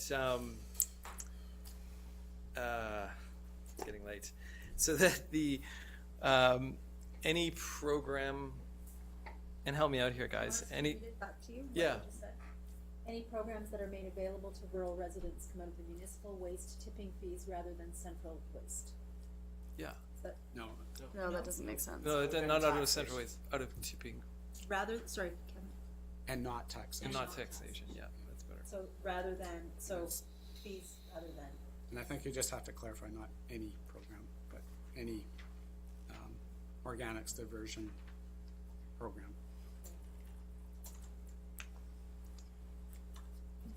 I'm done. Need a second. Oh, yeah, we need a secondary, yes. A second. Councillor Sage. Is there any interest among council to, just on that note on the amendment, since we're on amendments, is there any appetite among council to put something in here that suggests that everybody is involved, period? Not just the city of Nelson? Like, is there any appetite for that? Like, well, we put in that we would negotiate a new service. It was No, the but- whole thing's conditional on the negotiation of a new service. But it's not in there. Like, the reality is, it's one thing to negotiate a new service. Like, should we not put some parameters around that? Would be our anticipation. But I think E does do that. It's because we're not necessarily sure that if the rural residents have a really effective composting program that requires support from the RDCK, well then the tipping fees will pay for it, not Nelson residents. So that, I think that does do what you're talking about. It makes it equal for everybody. It's only if you Not sure. allow Nelson residents to have Opt that out. same option. Yeah, Have the same option. yeah, that's fair. I would like to call the question. No, I'm sorry. I'd like to speak. Yeah. Because I'd like to make an amendment. We have an amendment on the floor. Well, Well, we have to vote on To that the one. amendment. no, I have another amendment. So should we Okay, vote so- on this amendment? Yeah. We need a second. We're dealing with this one. Councillor Page, second. All in favor? Carried. Councillor Morris. Okay, I have an amendment. And we'll see if it can go anywhere. And what I'd like to do is I'd like to amend the opening line, and that is to just have it state that the city of Nelson will provide a letter of support for the organic composting program. Second. And again, it's about Just what a I, minute, you don't have a second. That's it? it's been seconded. Councillor Page. And again, it's this issue of, we can see the complications of discussing this issue. And I don't want to belabor stuff that's already been said. I started off, when I first started talking, was about the fact that what all this hurry up and vote about is about a grant. And I guess my concern is, we've had this debate, we've made a few friends, we've made a few enemies, and there's no guarantee that we're even going to get this grant. And I have to say that when I look at the reports, whether they tell the truth or they don't tell the truth, or they're full of holes or misconceptions or whatever, And whatever everybody else has done on their research on garbage, I did spend some of my vacation, as some of you know, trying to go and actually see whether or not they had composting in Phoenix, Arizona, a population of 6 million people, and they don't have any composting. So I couldn't go and look at anything. But when I look at the fact of what does it cost if we come in 18 months or 2 months, I don't want to talk about any other options. I don't want to talk about food recyclers or whether or not we put compost bins in everybody's backyard. Just if we think this through and come in 18 months, it's going to cost $150,000. Right now, this is costing way too much money for me to have a comfort level as a person who has had 5 generations of my family live here, to add this additional tax burden on to the residents of the city that I love. I'm sorry. I cannot vote to join this organics program, no how much we try to build these things in. I've got lots of good information now. I'm ready to go to the table and say, you know, these are all considerations whether whoever's in this program needs to consider that maybe it should be a separate service, that we have to make sure that it's not a burden on the taxpayers in any of our areas if we're gonna fund compost bins, that it needs to come out of tipping fees that are for garbage, so that incentivizes people to do whatever it is that they've decided to do. But we are chasing a grant, and I have much more comfort with looking at $150,000 in 18 months if we see this is truly the direction that we have to go in, or the best direction that we have to go in. But to make this commitment now, because once we're committed, we are completely out of control again. It's that we have to do it, and there's nothing built in here to say when we can get out, when we can get in. I just don't have the level. The numbers of what it's going to cost the residents of Nelson are not solid enough for me. And when I start hearing $500,000, let alone potential new truck, hydro, fly, whatever it does, electric, all these things cost. I need to have more time, and I need to have way better numbers. I cannot vote to support this kind of tax burden on the residents of Nelson. I can't. I'm sorry. So that's my thing, is that we can send, if they need a letter, just like we do for everybody else, we support this concept, you know, we sit at that table. I am prepared to say, yeah, we can send a letter of support, but not as one that says that we will do curbside recycling. So that would be my amendment. So we have a mover and a seconder. Councillor Page, do you wish to speak as a seconder? No, I don't. Anybody else wish to speak? I just want to clarify, in terms of, ultimately, this council will have to vote on a budget, which will either fund or not fund this program. So even if you agree at this stage, you will not be able to fetter future council's decisions either. So, you know, ultimately there's going to be round 2 of this that states that you'll have to decide whether you fund this or not, because it's not in your financial plan now. In fact, I don't even know if you can make this commitment without amending the financial plan. That's why I think that we can just send a letter to say that. Because you probably do have to do a financial plan amendment, because it's in your 5-year financial plan. This is not contemplated in your financial plan at this stage. We just passed that tonight. So then why, you know, this should have been brought up earlier? This is the problem when something comes at last minute. It's been 2 years. It's been 18 months with nothing to look at. Excuse Let's me, be honest. Councillor Sorry. Morrison. It hasn't been 2 years for this group. No, it hasn't, except for me. And even that hasn't been 2 years. This is on And that just to one. clarify that, the last council did not commit. They raised the same questions about cost of collection. Because the other option is to allow, the RD could collect and charge a user fee, right? So the city does, that's the only way they can ultimately have curbside recycling, is if they And they don't want to do collect. that. That's not in their mandate. Well, they did collect recycling in the past. Yeah, but they've been very clear in this mandate that that's not part of their mandate. Their mandate is only You could to, make it a condition. process. So, Just to be clear, Councillor Morrison, you want to repeat your amendment? That the City of Nelson provide a letter of support for the organics composting program. And it can be used in the grant funding application. point of order, I would say that this defeats the original intention of the motion, so I don't think that that is an amendment that can You be have made. to either table this and agree as a council to write a letter of support at this time, or you'd have to defeat it. It's been moved and seconded. It's not hostile. Moved in a second. Well, then I call the question Any further speakers? on the amendment. Defeated. In favor of the motion, in favor of the Councillor Morrison's amendment? Opposed? Okay, where are we at now? There's some clarity here on where we're at. Oh, Councillor Woodward. I just want to say that what I feel like is happening here is there are people that really don't want this, and there are people that really want this, and we're locking horns here, and we're just moving around. And the fact of the matter is that we don't get something going here, we just keep kicking this down the road, nothing is going to happen. And as Councillor Lautenberg said, we have to do this. This has to happen. One way or another, we have to divert organics from our waste stream.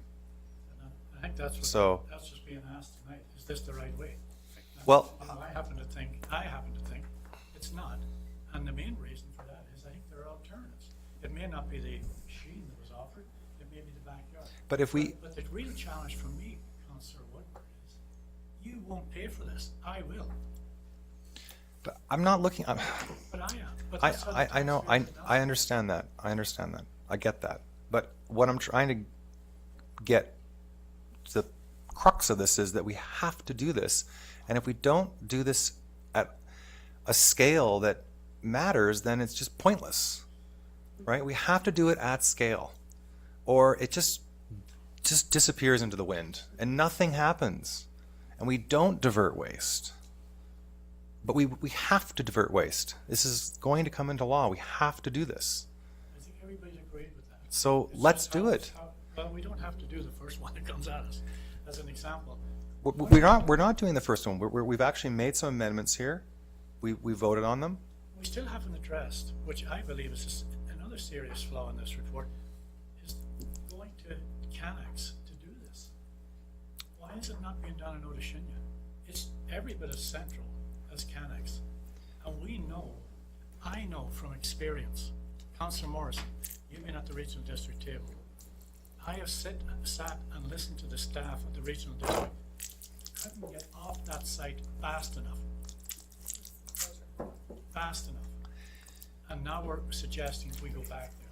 Why aren't we going to Odishinya? If this is the right thing to do, and I believe it's the right thing to divert organics, I don't agree with this particular plan at this time, because it's driven by a grant application that's putting us in a tough position. Why aren't we doing it at Odishinya?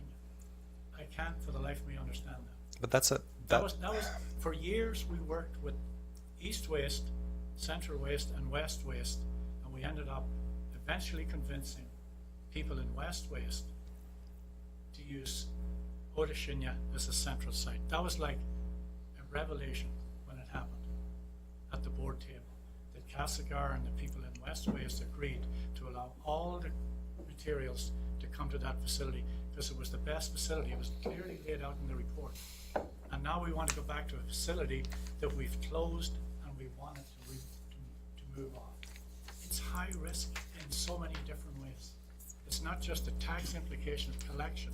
This could have huge impacts if we had a fracture or a rupture at that site. I'm with you about the organics. Why aren't we going to Odishinya? because if we go down that road, Mayor, that's like a whole nother section of time where we don't have organics picked up, right? Every time we do this, it's just a block. We need to move forward on this. We've been at this for, this is a 2-year study that's been done by the RDCK. I don't think so. I'm sorry. And that's what's been presented to us. And if we don't move forward on this, we're just kicking the can. We're just kicking the can down the road, and nothing gets done. I think there's a proposal to do a pilot that would start immediately, so I would suggest that that's not. Why don't we offer the same program to the people of Nelson that's being offered in the regional district? It's one Why of the don't we do amendments. that? We have that approved. Have that in the It's in the amendments. So I think we should call to order and let's vote and let's get this thing going. No, it was That was defeated. defeated. It was defeated. All right, this is the last one. Could you please read it out? Hopefully we get the drift of it. Okay. That the City of Nelson approve in principle the partnership with the Regional District of Central Kootenai in that the City of Nelson. Sorry, could you start at the beginning? I didn't quite hear you. Sure, yeah. That the City of Nelson approve in principle the partnership with the Regional District of Central Kootenai in that the City of Nelson will collect residential organic waste via a curbside collection program and provide a letter of support indicating our participation in the organics composting program to be used in the grant funding application on the condition that the RDCK create a separate service, clarify. Let's just say, develop a separate service for organics diversion. Okay.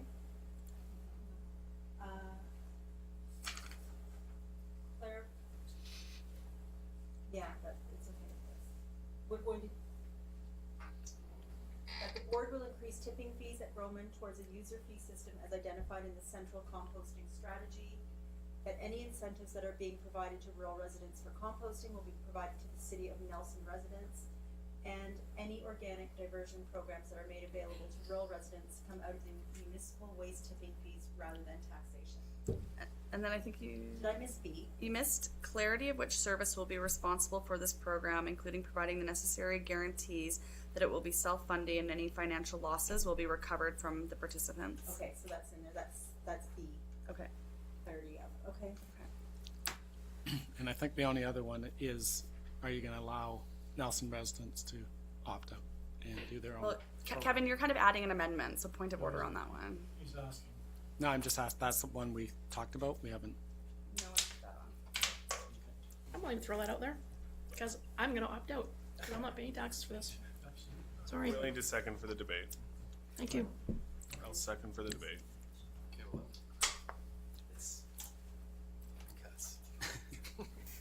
Okay, so Councillor Morrison, you're making that? Do you have Yep. speech?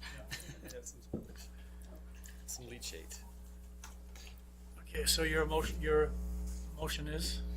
That, the residents of the City of Nelson have the opportunity to, opt out of the curbside recycling plan.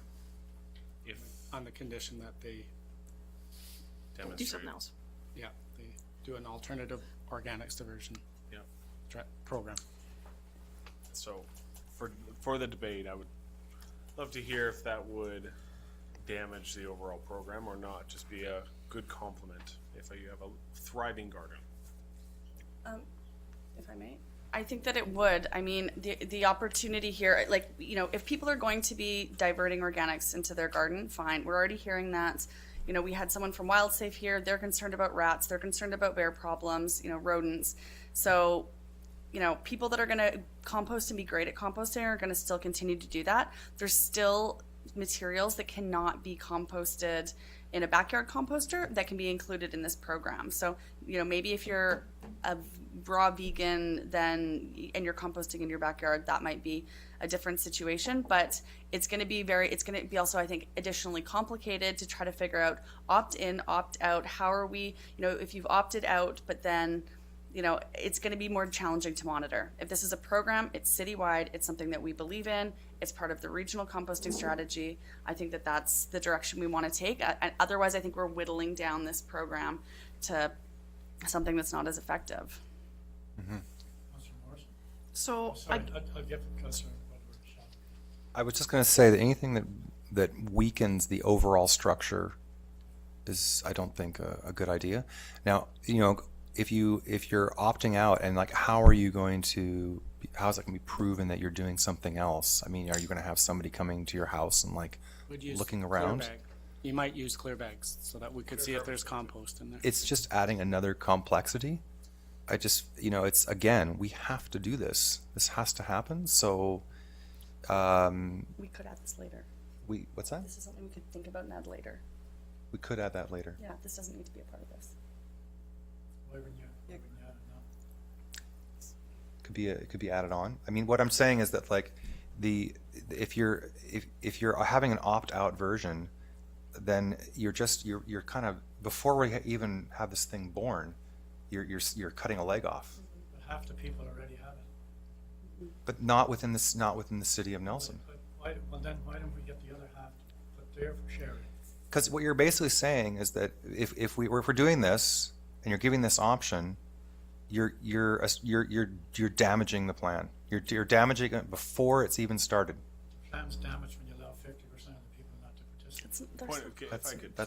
Well, what's not true? Chair debating with everybody else. We need uptake, and it has to become normalized, just like every other thing we do in this city. Look at the dog bylaw that on Baker Street. It was like it was going to be the apocalypse, and then it changed and nothing. People will adapt to this new program. We'll divert our waste. We'll be in compliance, and we'll move on to the next thing.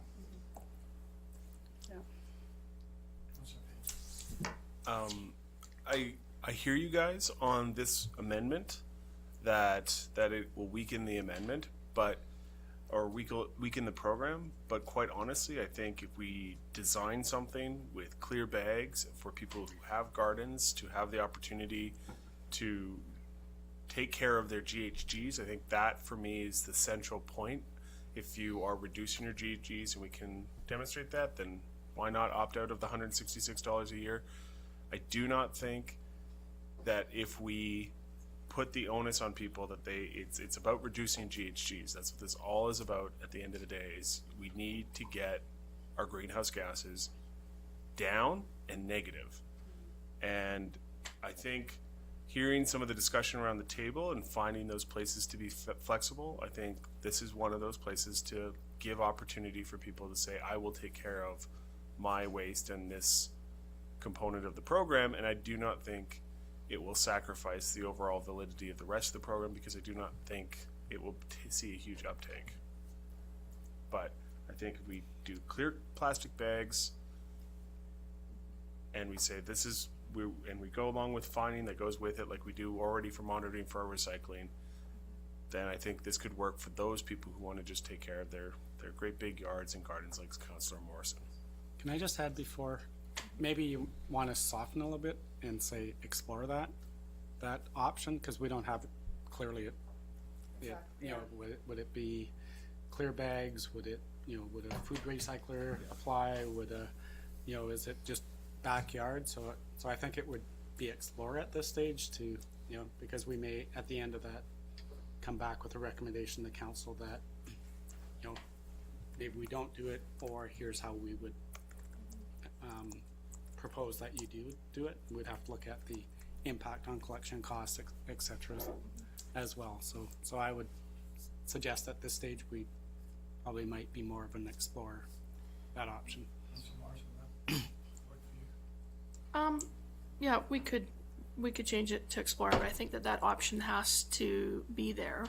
And just that I don't think it dilutes the program at all. So if I continue to do what I do, and that is compost in my backyard, mulch my grass, do all the other things that I do that are unbelievably green for the last many, many, many years, and not be in the program, I don't think it diminishes it, because again, we have nothing here that says that you have to participate to start with. We keep hearing about we're not diverting all of our garbage, it's suddenly disappearing somewhere. We're not sending off enough recyclings. All these numbers that are coming that say Nelson somehow, doesn't have the recycling numbers that they should have, or the garbage numbers they should have. And you know what? We're not going to have the compost numbers we should have. I mean, so unless you're going to absolutely enforce with some kind of monetary penalty, you can't, even once you put this program in and make all of the people pay. I can pay, I just want to say I can pay the tax bill when it comes. That's not going to be a problem. Doesn't mean I'm going to use the service any more than I did before I paid the astronomical increase that this program was going to cost me. because I don't have to. I don't have to use a blue box. I don't have to put my garbage out. I don't have to. And people are telling me, I'm hearing all the time that somehow in Nelson, I'm not doing that. So I don't think it takes away from the program to have options in. The only problem that might happen is that the compost won't work because there won't be enough of it out there, which is always the problem with scale. And that was the problem with the very first report. I just like to address this report that only came out in late 2017. And the first report did not talk about ICI at all in it.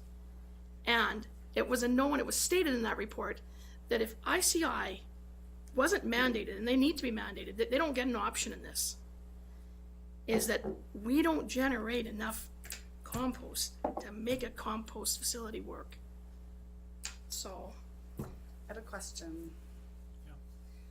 Amy, if we were to pass this last amendment, would it actually weaken the regional district's proposal in any way? Because I'm worried that it doesn't provide clarity, and I do think that this is something that, you know, in 2 years when we start collecting composting. Just a second. So have you got a question or a statement? Yeah, so it's a question, and then I have a statement. Chair, it could potentially weaken the guarantee of feedstocks. yeah, So the just the grant feedstock. may or may not consider that a guaranteed amount. You've wording more like explore, then I think that it's less of concern the grant, because I think it would really And I- investigate how that would impact the program as well as possibly residents. And I think it's probably a separate resolution than part of the condition on participation. Okay.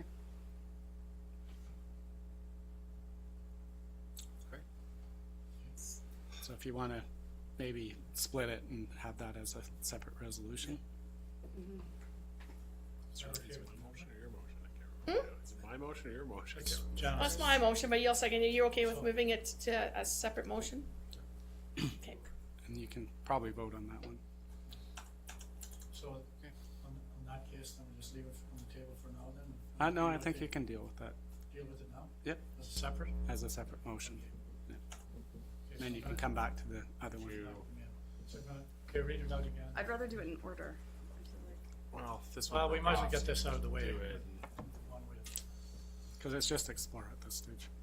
Sure. Let's explore, the word was changed to explore. So.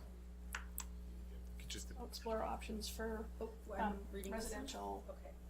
That the City of Nelson explore the opportunity for residents to opt out of the curbside collection on the condition that they use an alternative organics diversion strategy. to reduce their greenhouse gases. The goal. And it's proven. Okay. First of all, it's bound to reduce greenhouse gases because there'll be less trips to the landfill. You can't. If people opt in. Okay. Okay, question? All in favor? Opposed? Opposed? Carries. Okay, back to the Back main to the main motion. Multiply amended. That's multiple times.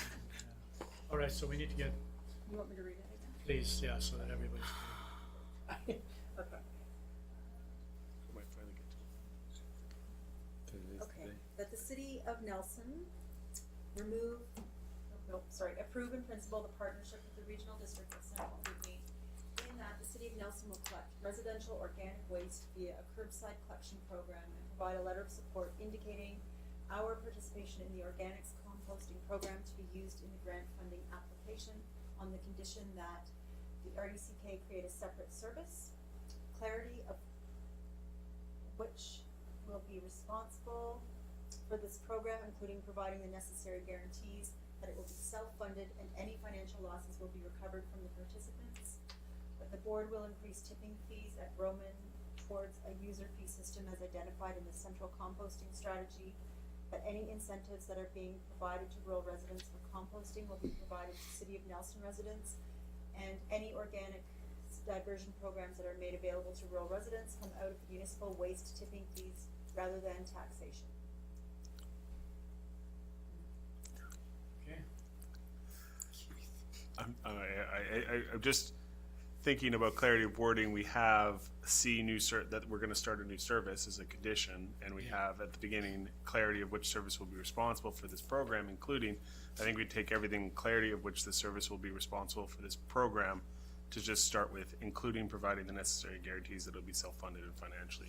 I think you could add, You just say provide the necessary guarantees. Yeah. That A should be just given light in C that was added in Yeah. later. Yeah, make sure when you go develop a separate service for organic diversion, can you please make sure that that's in there? You never read that out when you read it. It's develop a separate service for organics diversion. No, on the condition that the RD create a separate service for organics. Diversion. But Diversion. when you were reading it out, Yes, you weren't saying that. It's not on there, that's Yeah. why. Okay. Yes. I've asked Organic that diversion. question. Provide the necessary guarantees that it will be self-funded and any financial losses will be recovered from the participants. That the board will increase tipping fees at Roman towards a user fee system as identified in the central composting strategy. That any incentives that are being provided to rural residents for composting will be provided to City of Nelson residents. And any organics diversion programs that are made available to rural residents come out of the municipal waste tipping fees rather than taxation. Okay, All right. all in question, all in favor? Carried. Thank you. Oppose and please record. Thank you. Councillor Renwick and Councillor Morrison. Opposed. All right, onward and upward. Wow. Anybody want to time I- out for a couple of minutes? Well, I was gonna ask, is it possible that we could just, move items, Yeah, the 11 and 12 to, is anybody gonna be upset if we move those 11 and 12 to the balance of the agenda? To the next meeting? They're just notice of motions anyway, aren't they? Well, but no, there's minutes, agenda, then, three and then there's notice of motions and any late items or, What's that? No. No, those are. Excuse me, information items, and we have, first one is minutes to council from move. culture. Seconder? Councillor Renwick, all in favor? Yes, unanimous. Yeah, we're back on track, guys. That's right. Oh, whoops, just keep that's city just bringing again. minutes to you. May 6th, John. Okay, the next one is information items and correspondence, accounts payable, building permit stats. Any movers for that? So moved. Councillor Anderson, Councillor Morrison, all in favor? Carried, thank you. Action items list, you might have something on here that you want to ask what the heck's going on or not. Nope. No. We okay with the list, folks? Yep. Straightforward. I'm sure you've gone through it. Yep. All right, so a mover and a seconder, please, for receipt of this. Councillor Morrison. Oh, sorry, sorry. Before, what was that? Eco Society? Yes. Why they would act- you think he was going to pick them? Because they contacted me. They were just wondering about, they need to plan. So they need to know about the downtown market location. I told them there have to be a They're council. working with Sarah. Meeting them tomorrow. Great. Just because they have a planning schedule, that's all. But they contacted me. So, thank you. They're May 9th, so that's tomorrow's meeting. Thank Okay, you. I need a mover, please. We got a mover and a seconder, and you heard what Councillor Woodward said. All in Thank you. favor? Carried, thanks very much. Where are we now? Late items. All right. Okay, so, Yeah, we have left off. to the We chair. had a printed copy of that somewhere, didn't we we? do, Do we? right here. Yep. Each. Yep. I think everybody's got one, do She's they? got one right beside you. There you go. Oh, this is his late item. It's right, You can have that. right there in front of you. Meeting. Brittany's got it right there. Yeah, no, I have it. Oh, Thank you. okay, Where is this from? so, It's a late item. Oh, okay. I'd like to, well, What's it's, going on here? it says John Dooley. You will if they pass it. So I'd like to move that we, for the public's information, it's a letter to Minister Mungal requesting that the mayor and councillors of the City of Nelson would like to support the development of a plan with timelines to phase out supports for the fossil fuel sector and shift those financial supports to helping our communities reduce greenhouse gas emissions and adapt to climate impacts. which will help create jobs in the process. This was originally brought to us by the Citizens Climate Lobby on March 25th. We requested it to be added to the next business agenda, and then we deferred it to the strat plan, and that's why it's back here. So I move that we send this letter. Need a seconder? Councillor Woodward? Any questions or comments? Hearing none, all in favor? Carried, thanks very much. Next. All right. The second. Not have your second. The second I've emailed to. How am I saying? There it is. The second I've emailed to all of you is regarding a resolution to protect southern mountain caribou. So whereas the southern mountain caribou are threatened across the range in BC, and the primary cause of caribou decline is habitat loss and fragmentation, as well as other human activities, all of which can be managed in ways that do not harm caribou, and ensuring caribou persist on the landscape supports not only habitat for caribou and other important species, but also provides ecosystem services which support healthy communities. Therefore, be it resolved that the City of Nelson send a letter to support to the provincial and federal ministers of environment and copy local MLAs and MPs declaring support for the province of British Columbia and Government of Canada's draft bilateral conservation agreement under Section 11 of the Species at Risk Act to recover southern mountain caribou, including provisions for habitat protection.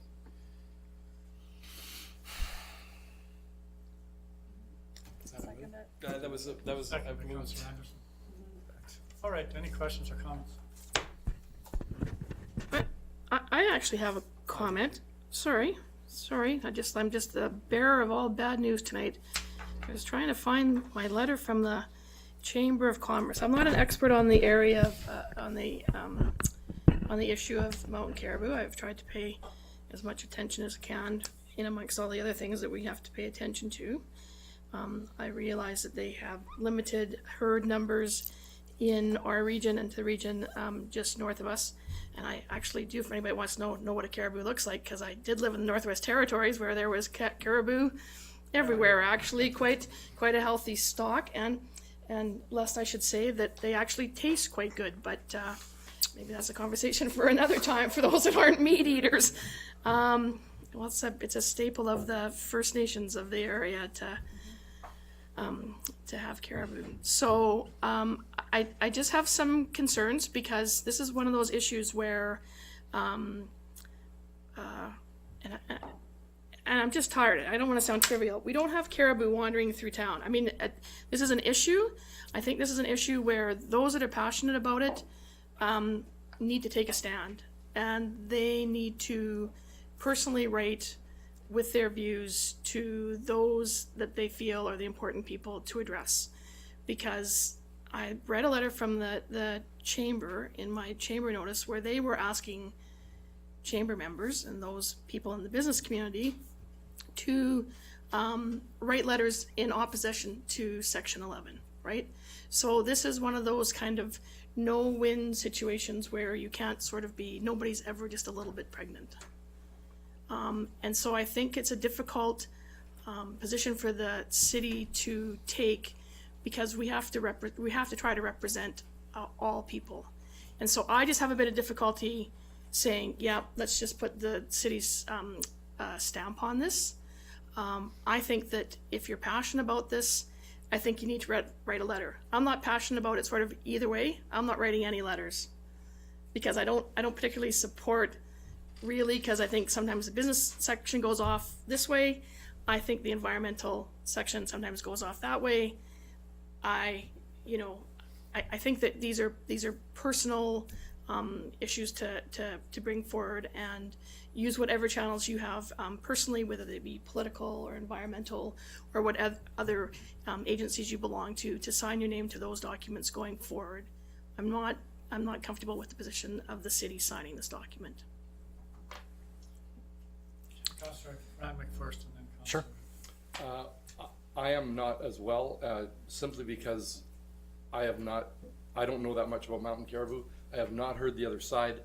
I have spoken to a few people that are very passionate about what's going on in the wilderness, and there seems to be, to use their term, a gross mismanagement of the wolf population that has having a very negative effect on the caribou. We haven't heard from those people, so I'm not comfortable putting my name on that letter just because I don't know both sides of the story. So Councillor Woodward and then Councillor Page and then Councillor Moffat. So I think, this is just endemic. The situation that's happening with the caribou is endemic to how we use the forest. And it really, it's shining a light on trying to develop a different relationship. Now I know, and I understand, John, Mayor, I read your speech. Yeah. And I, though I didn't agree with all of it, I totally saw where you're coming from, because there has to be a balance out there. I totally understand that. I really want you to hear that. And I think what you were trying to do is you were trying to strike a balance in that. So, but what I feel like is, it seems like we're going to, in everything that I've been reading lately, we're going to have to make this decision whether or not we actually care about nature, because nature is not just some trees. I mean, nature is a full ecosystem, and we're going to have to make a decision whether or not we care about that, a full functioning ecosystem, or do we look at nature as a resource? And there's going to be a tipping point there. It's very hard to find that balance, and I think, Mayor, what you were saying is trying to find that balance, and I get that, but we will have to make those decisions, and this is an example of trying to say there's value in ecosystems as they are. And I think that's something that we have to connect with. There's value there. It's not just the trees have value when they're chopped down in a logging truck. There's value in a full working ecosystem, and mountain caribou are a keystone species in that, and an important species. And if we let them go, entire ecosystem can go down. So that's my sense. Councillor Page. So picking up on what Councillor Woodward is saying and what Councillor Renwick is pointing out with the wolf population, my understanding, one of the key reasons that this population is under threat in the first place is because of the amount of open spaces that are being created within the forest, for which the wolves are able to chase down these creatures in the first place. Some of the stuff we saw at the private land logging presentation that was given and the CBT and the motion that Nelson and Fernie put up at the AKBLG speaks to the rate at which we are pulling timber off of the land right now because of changes in management or oversight coming from the Ministry of Forests. In my mind, is very comparable to what we saw happening in the Eastern Atlantic cod fishery decades ago, where the needs of the economic businesses to continue on as business as usual without seeing that a collapse and a decrease was imminent, and that they were pulling from the principle of the natural asset and no longer on the interest of the natural asset, ran those economies straight into a concrete wall. And Atlantic Canada is only now sort of kind of bouncing back from that. And we need to have an overall look. For me, this kind of motion and this kind of species, when it's suffering, indicates when that principle has been drawn on too much. When they start to falter and fail, it's because you've pulled too much from the natural asset already, and so the very basics are just starting to fall apart. We're starting to see this tattered. So we don't have caribou running through the forest here in Nelson, and they're gone now from our area, but I feel like this is the kind of thing we need to say this is a bigger priority. We can't pretend it's not. Well, in my mind, I understand there's other opinions. Can I just, because I just happened to be at a 60th birthday party in Nakusp, and obviously this is where this impact is, and There were definitely people from the logging industry there, and what I heard, and I don't know if this is true or not, they said up north they had a more comprehensive approach to this, including managing predators, et cetera, and they were seeing good success there. It was managed with a biologist to develop that program, and they, at least the Nakusp Council, I believe, is supporting a similar approach here, that they're looking for the same outcomes, but maybe in a different way. So I don't know if you would be willing to amend the resolution to say, or alternative program that would achieve the same results, or something that would maybe satisfy both sides, that you're not saying it has to be this way as long as the outcome's achieved. And like I said, I know Nakusp, I believe, is looking to ask for that, to look at an alternative to achieve similar outcomes.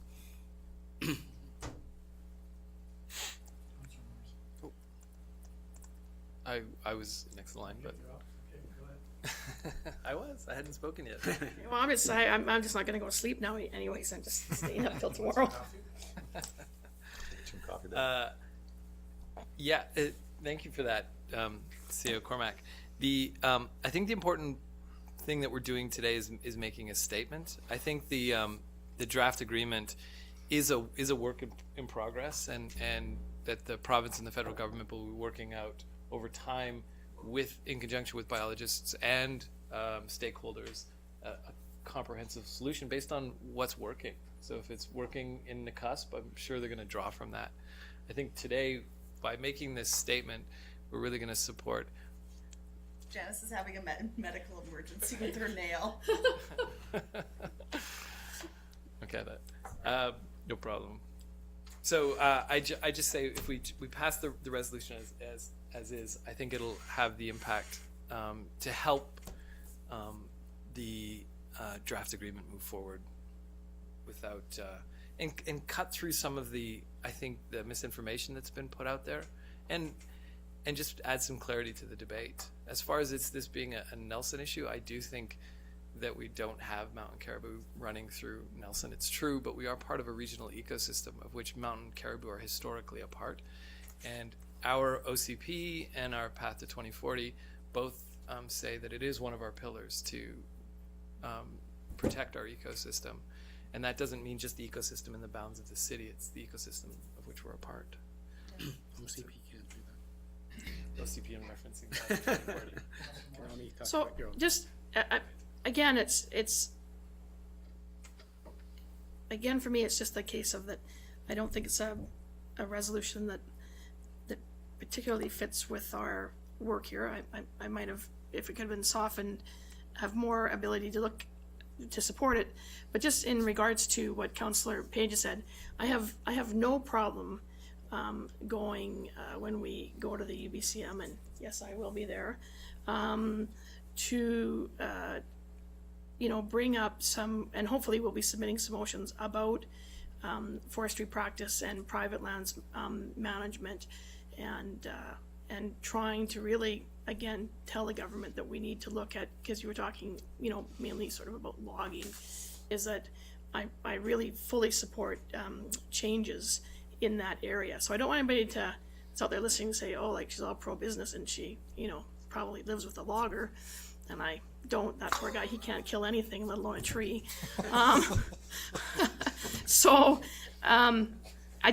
It's just not a topic that I think is particularly highly pertinent or relevant to the city. And I understand, Councillor Woodward, when you talk about the ecosystem, but I'm game on for making sure that we clearly make a statement when we go to the EBCM about poor logging practices, because those have got to stop, because they're of benefit to nobody. Bad logging practice. So you know what, and it's bad business for those people that practice good logging practice. Yeah. So I just want to say, I'm not pro anybody and I'm not anti anybody. I just can't support this motion. A couple of things that you need to keep in mind here is that we're not talking about one industry here. Should Yeah. there be additional, there's been 2.2 million hectares protected for caribou. What we're talking about here is potentially places like Baldface, Whitewater, cross-country ski operators, snowmobile, backcountry skiers, helicopter lodges, backcountry lodges could potentially be closed. And to be truthful with you, when I look at the southern mountain caribou, here's how I look at it. If that was a dog on Baker Street, and we treated it the same way as we treated those caribou, we'd be in jail. They've airlifted them, they've tranquilized them, they've collared them, they've penned them, they've had artificial insemination, they all died, they bring in 20 more, they all died. It's been a complete cluster of mismanagement by several different organizations, including provincial government. And I think they're going to spend $27 million more dollars to try and rejuvenate that herd. Most people know that it can't be done. The numbers just don't add up. There isn't enough of them to sustain the herd. And you can put it down to wolves if you wish, but wolves are killing elk, they're killing deer, they're killing all kinds of other animals, they're killing people's dogs in their backyards. It's not just mountain caribou that they're killing off. And I think this is, again, it's a fairly, it's another not made in Nelson resolution. This is a copy from, I don't know who wrote this, but it was Wild Sites or somebody that. No, I wrote it. I wrote it with consultation. Yeah, exactly. From Why So asking I for would their- like to see a resolution that goes forward that comes from this council with our stamp on it, and I think it's unfair based on the amount of land that's been protected, the regulations that are in place, to blame the mining industry, the logging industry, or the backcountry ski. If you look around our community, we have a number of businesses that are sustained by the backcountry. We have at least 5 stores in Baker. Probably half the people that stay in our hotels. Baldface, list goes endless. How much more land do we want to protect for a herd of animals that's basically extinct? Well, What are you are you saying? what are you building a I'm business saying for the that- backcountry unless Well, I don't protecting the think natural we're wonder you're I coming don't to think see? we're linking the fact that if we push this envelope, it could mean the complete closure of the backcountry. That's what it could mean. Oh, absolutely it That's- can. That's, Many people have read what the provincial government species at risk. yeah. What does it mean when you get to this red listed point? It means a complete closure. It within certain terrains and habitats, and it's true with the consultation of stakeholders, as they've been very clear, local stakeholders, they're going to do it to protect recreational assets. If we just opt out of this discussion, if we allow this to happen, I could see them doing a lot more closures than otherwise if we have effective partners at the local level. And because the Species at Risk Act is pretty clear. If they impose it upon us, they could do what you're saying. If we're a part of the solution, they're going to work with us. They're not going to want to alienate, I believe they're not going to want to alienate constructive partners. It doesn't make any sense. I prefer we had a made in Nelson. This- Take into account, and- like Janice said, the Chamber of Commerce, the small businesses, the backcountry operators that our economy depends on, as well as the animals. And really take a hard look at the history of what's happened to the caribou. I It's just been a complete failure. just feel like, John, these are the choices we're going to be making. It's like we help or we lose. It's going to be again and again. We either do something or we lose an entire area. We do something or our whole herd is gone. We do something like the backcountry you're talking about is wild and has animals in it because people have worked on saving those areas. But if we just were like, can't do it, caribou are gone. Like That's not what I'm suggesting. I'm suggesting the land is already protected. It's And not. what does this mean more?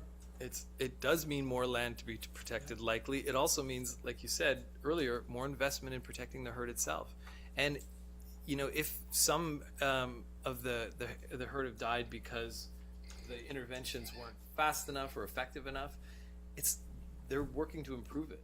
A lot of this is about investing more in not half, part of my language, but not half-assed approaches to doing this. They're trying to do it properly and effectively.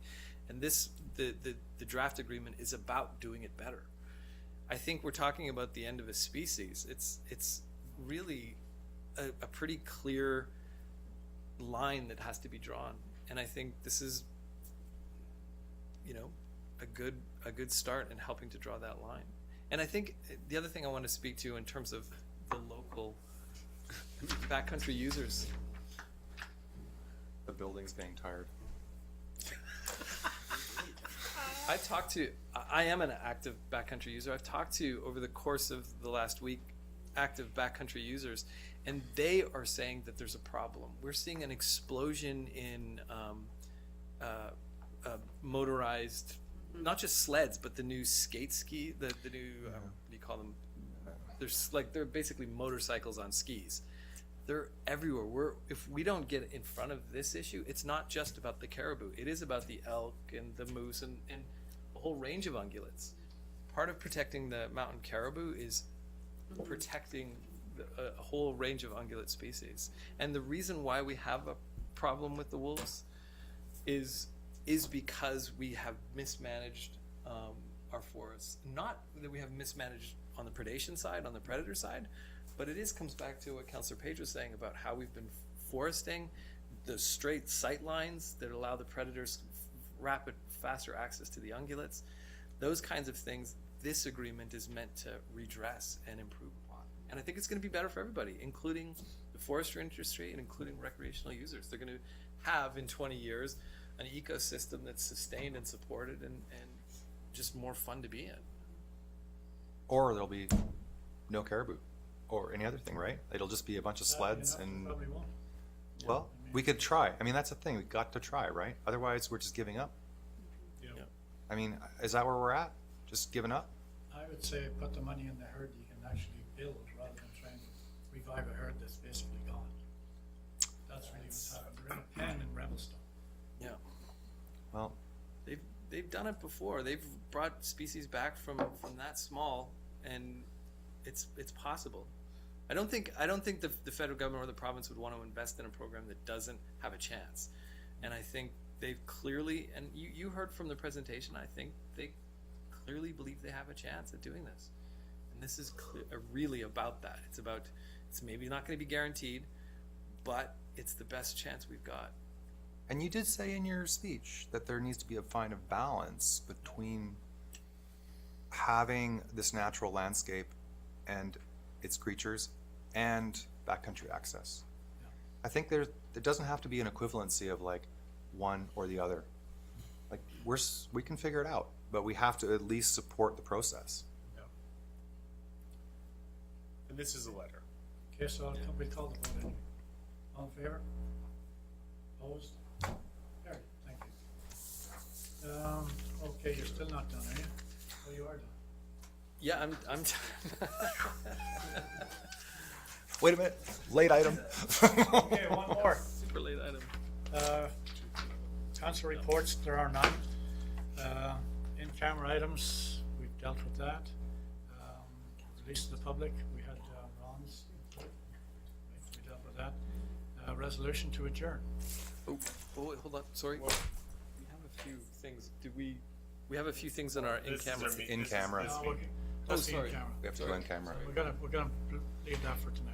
Moved by Keith, second by Rick. Sure. All in favor? Carried. Done. Thanks, everybody. That was fun. The rest of the in-camera will be deferred, so. Oh, Yeah, we'll do. Yeah. okay. No, I don't think anybody, No, No. done. we're done. We're deferring the in-camera. We're going to defer. Friday, is it Friday? We're deferring that.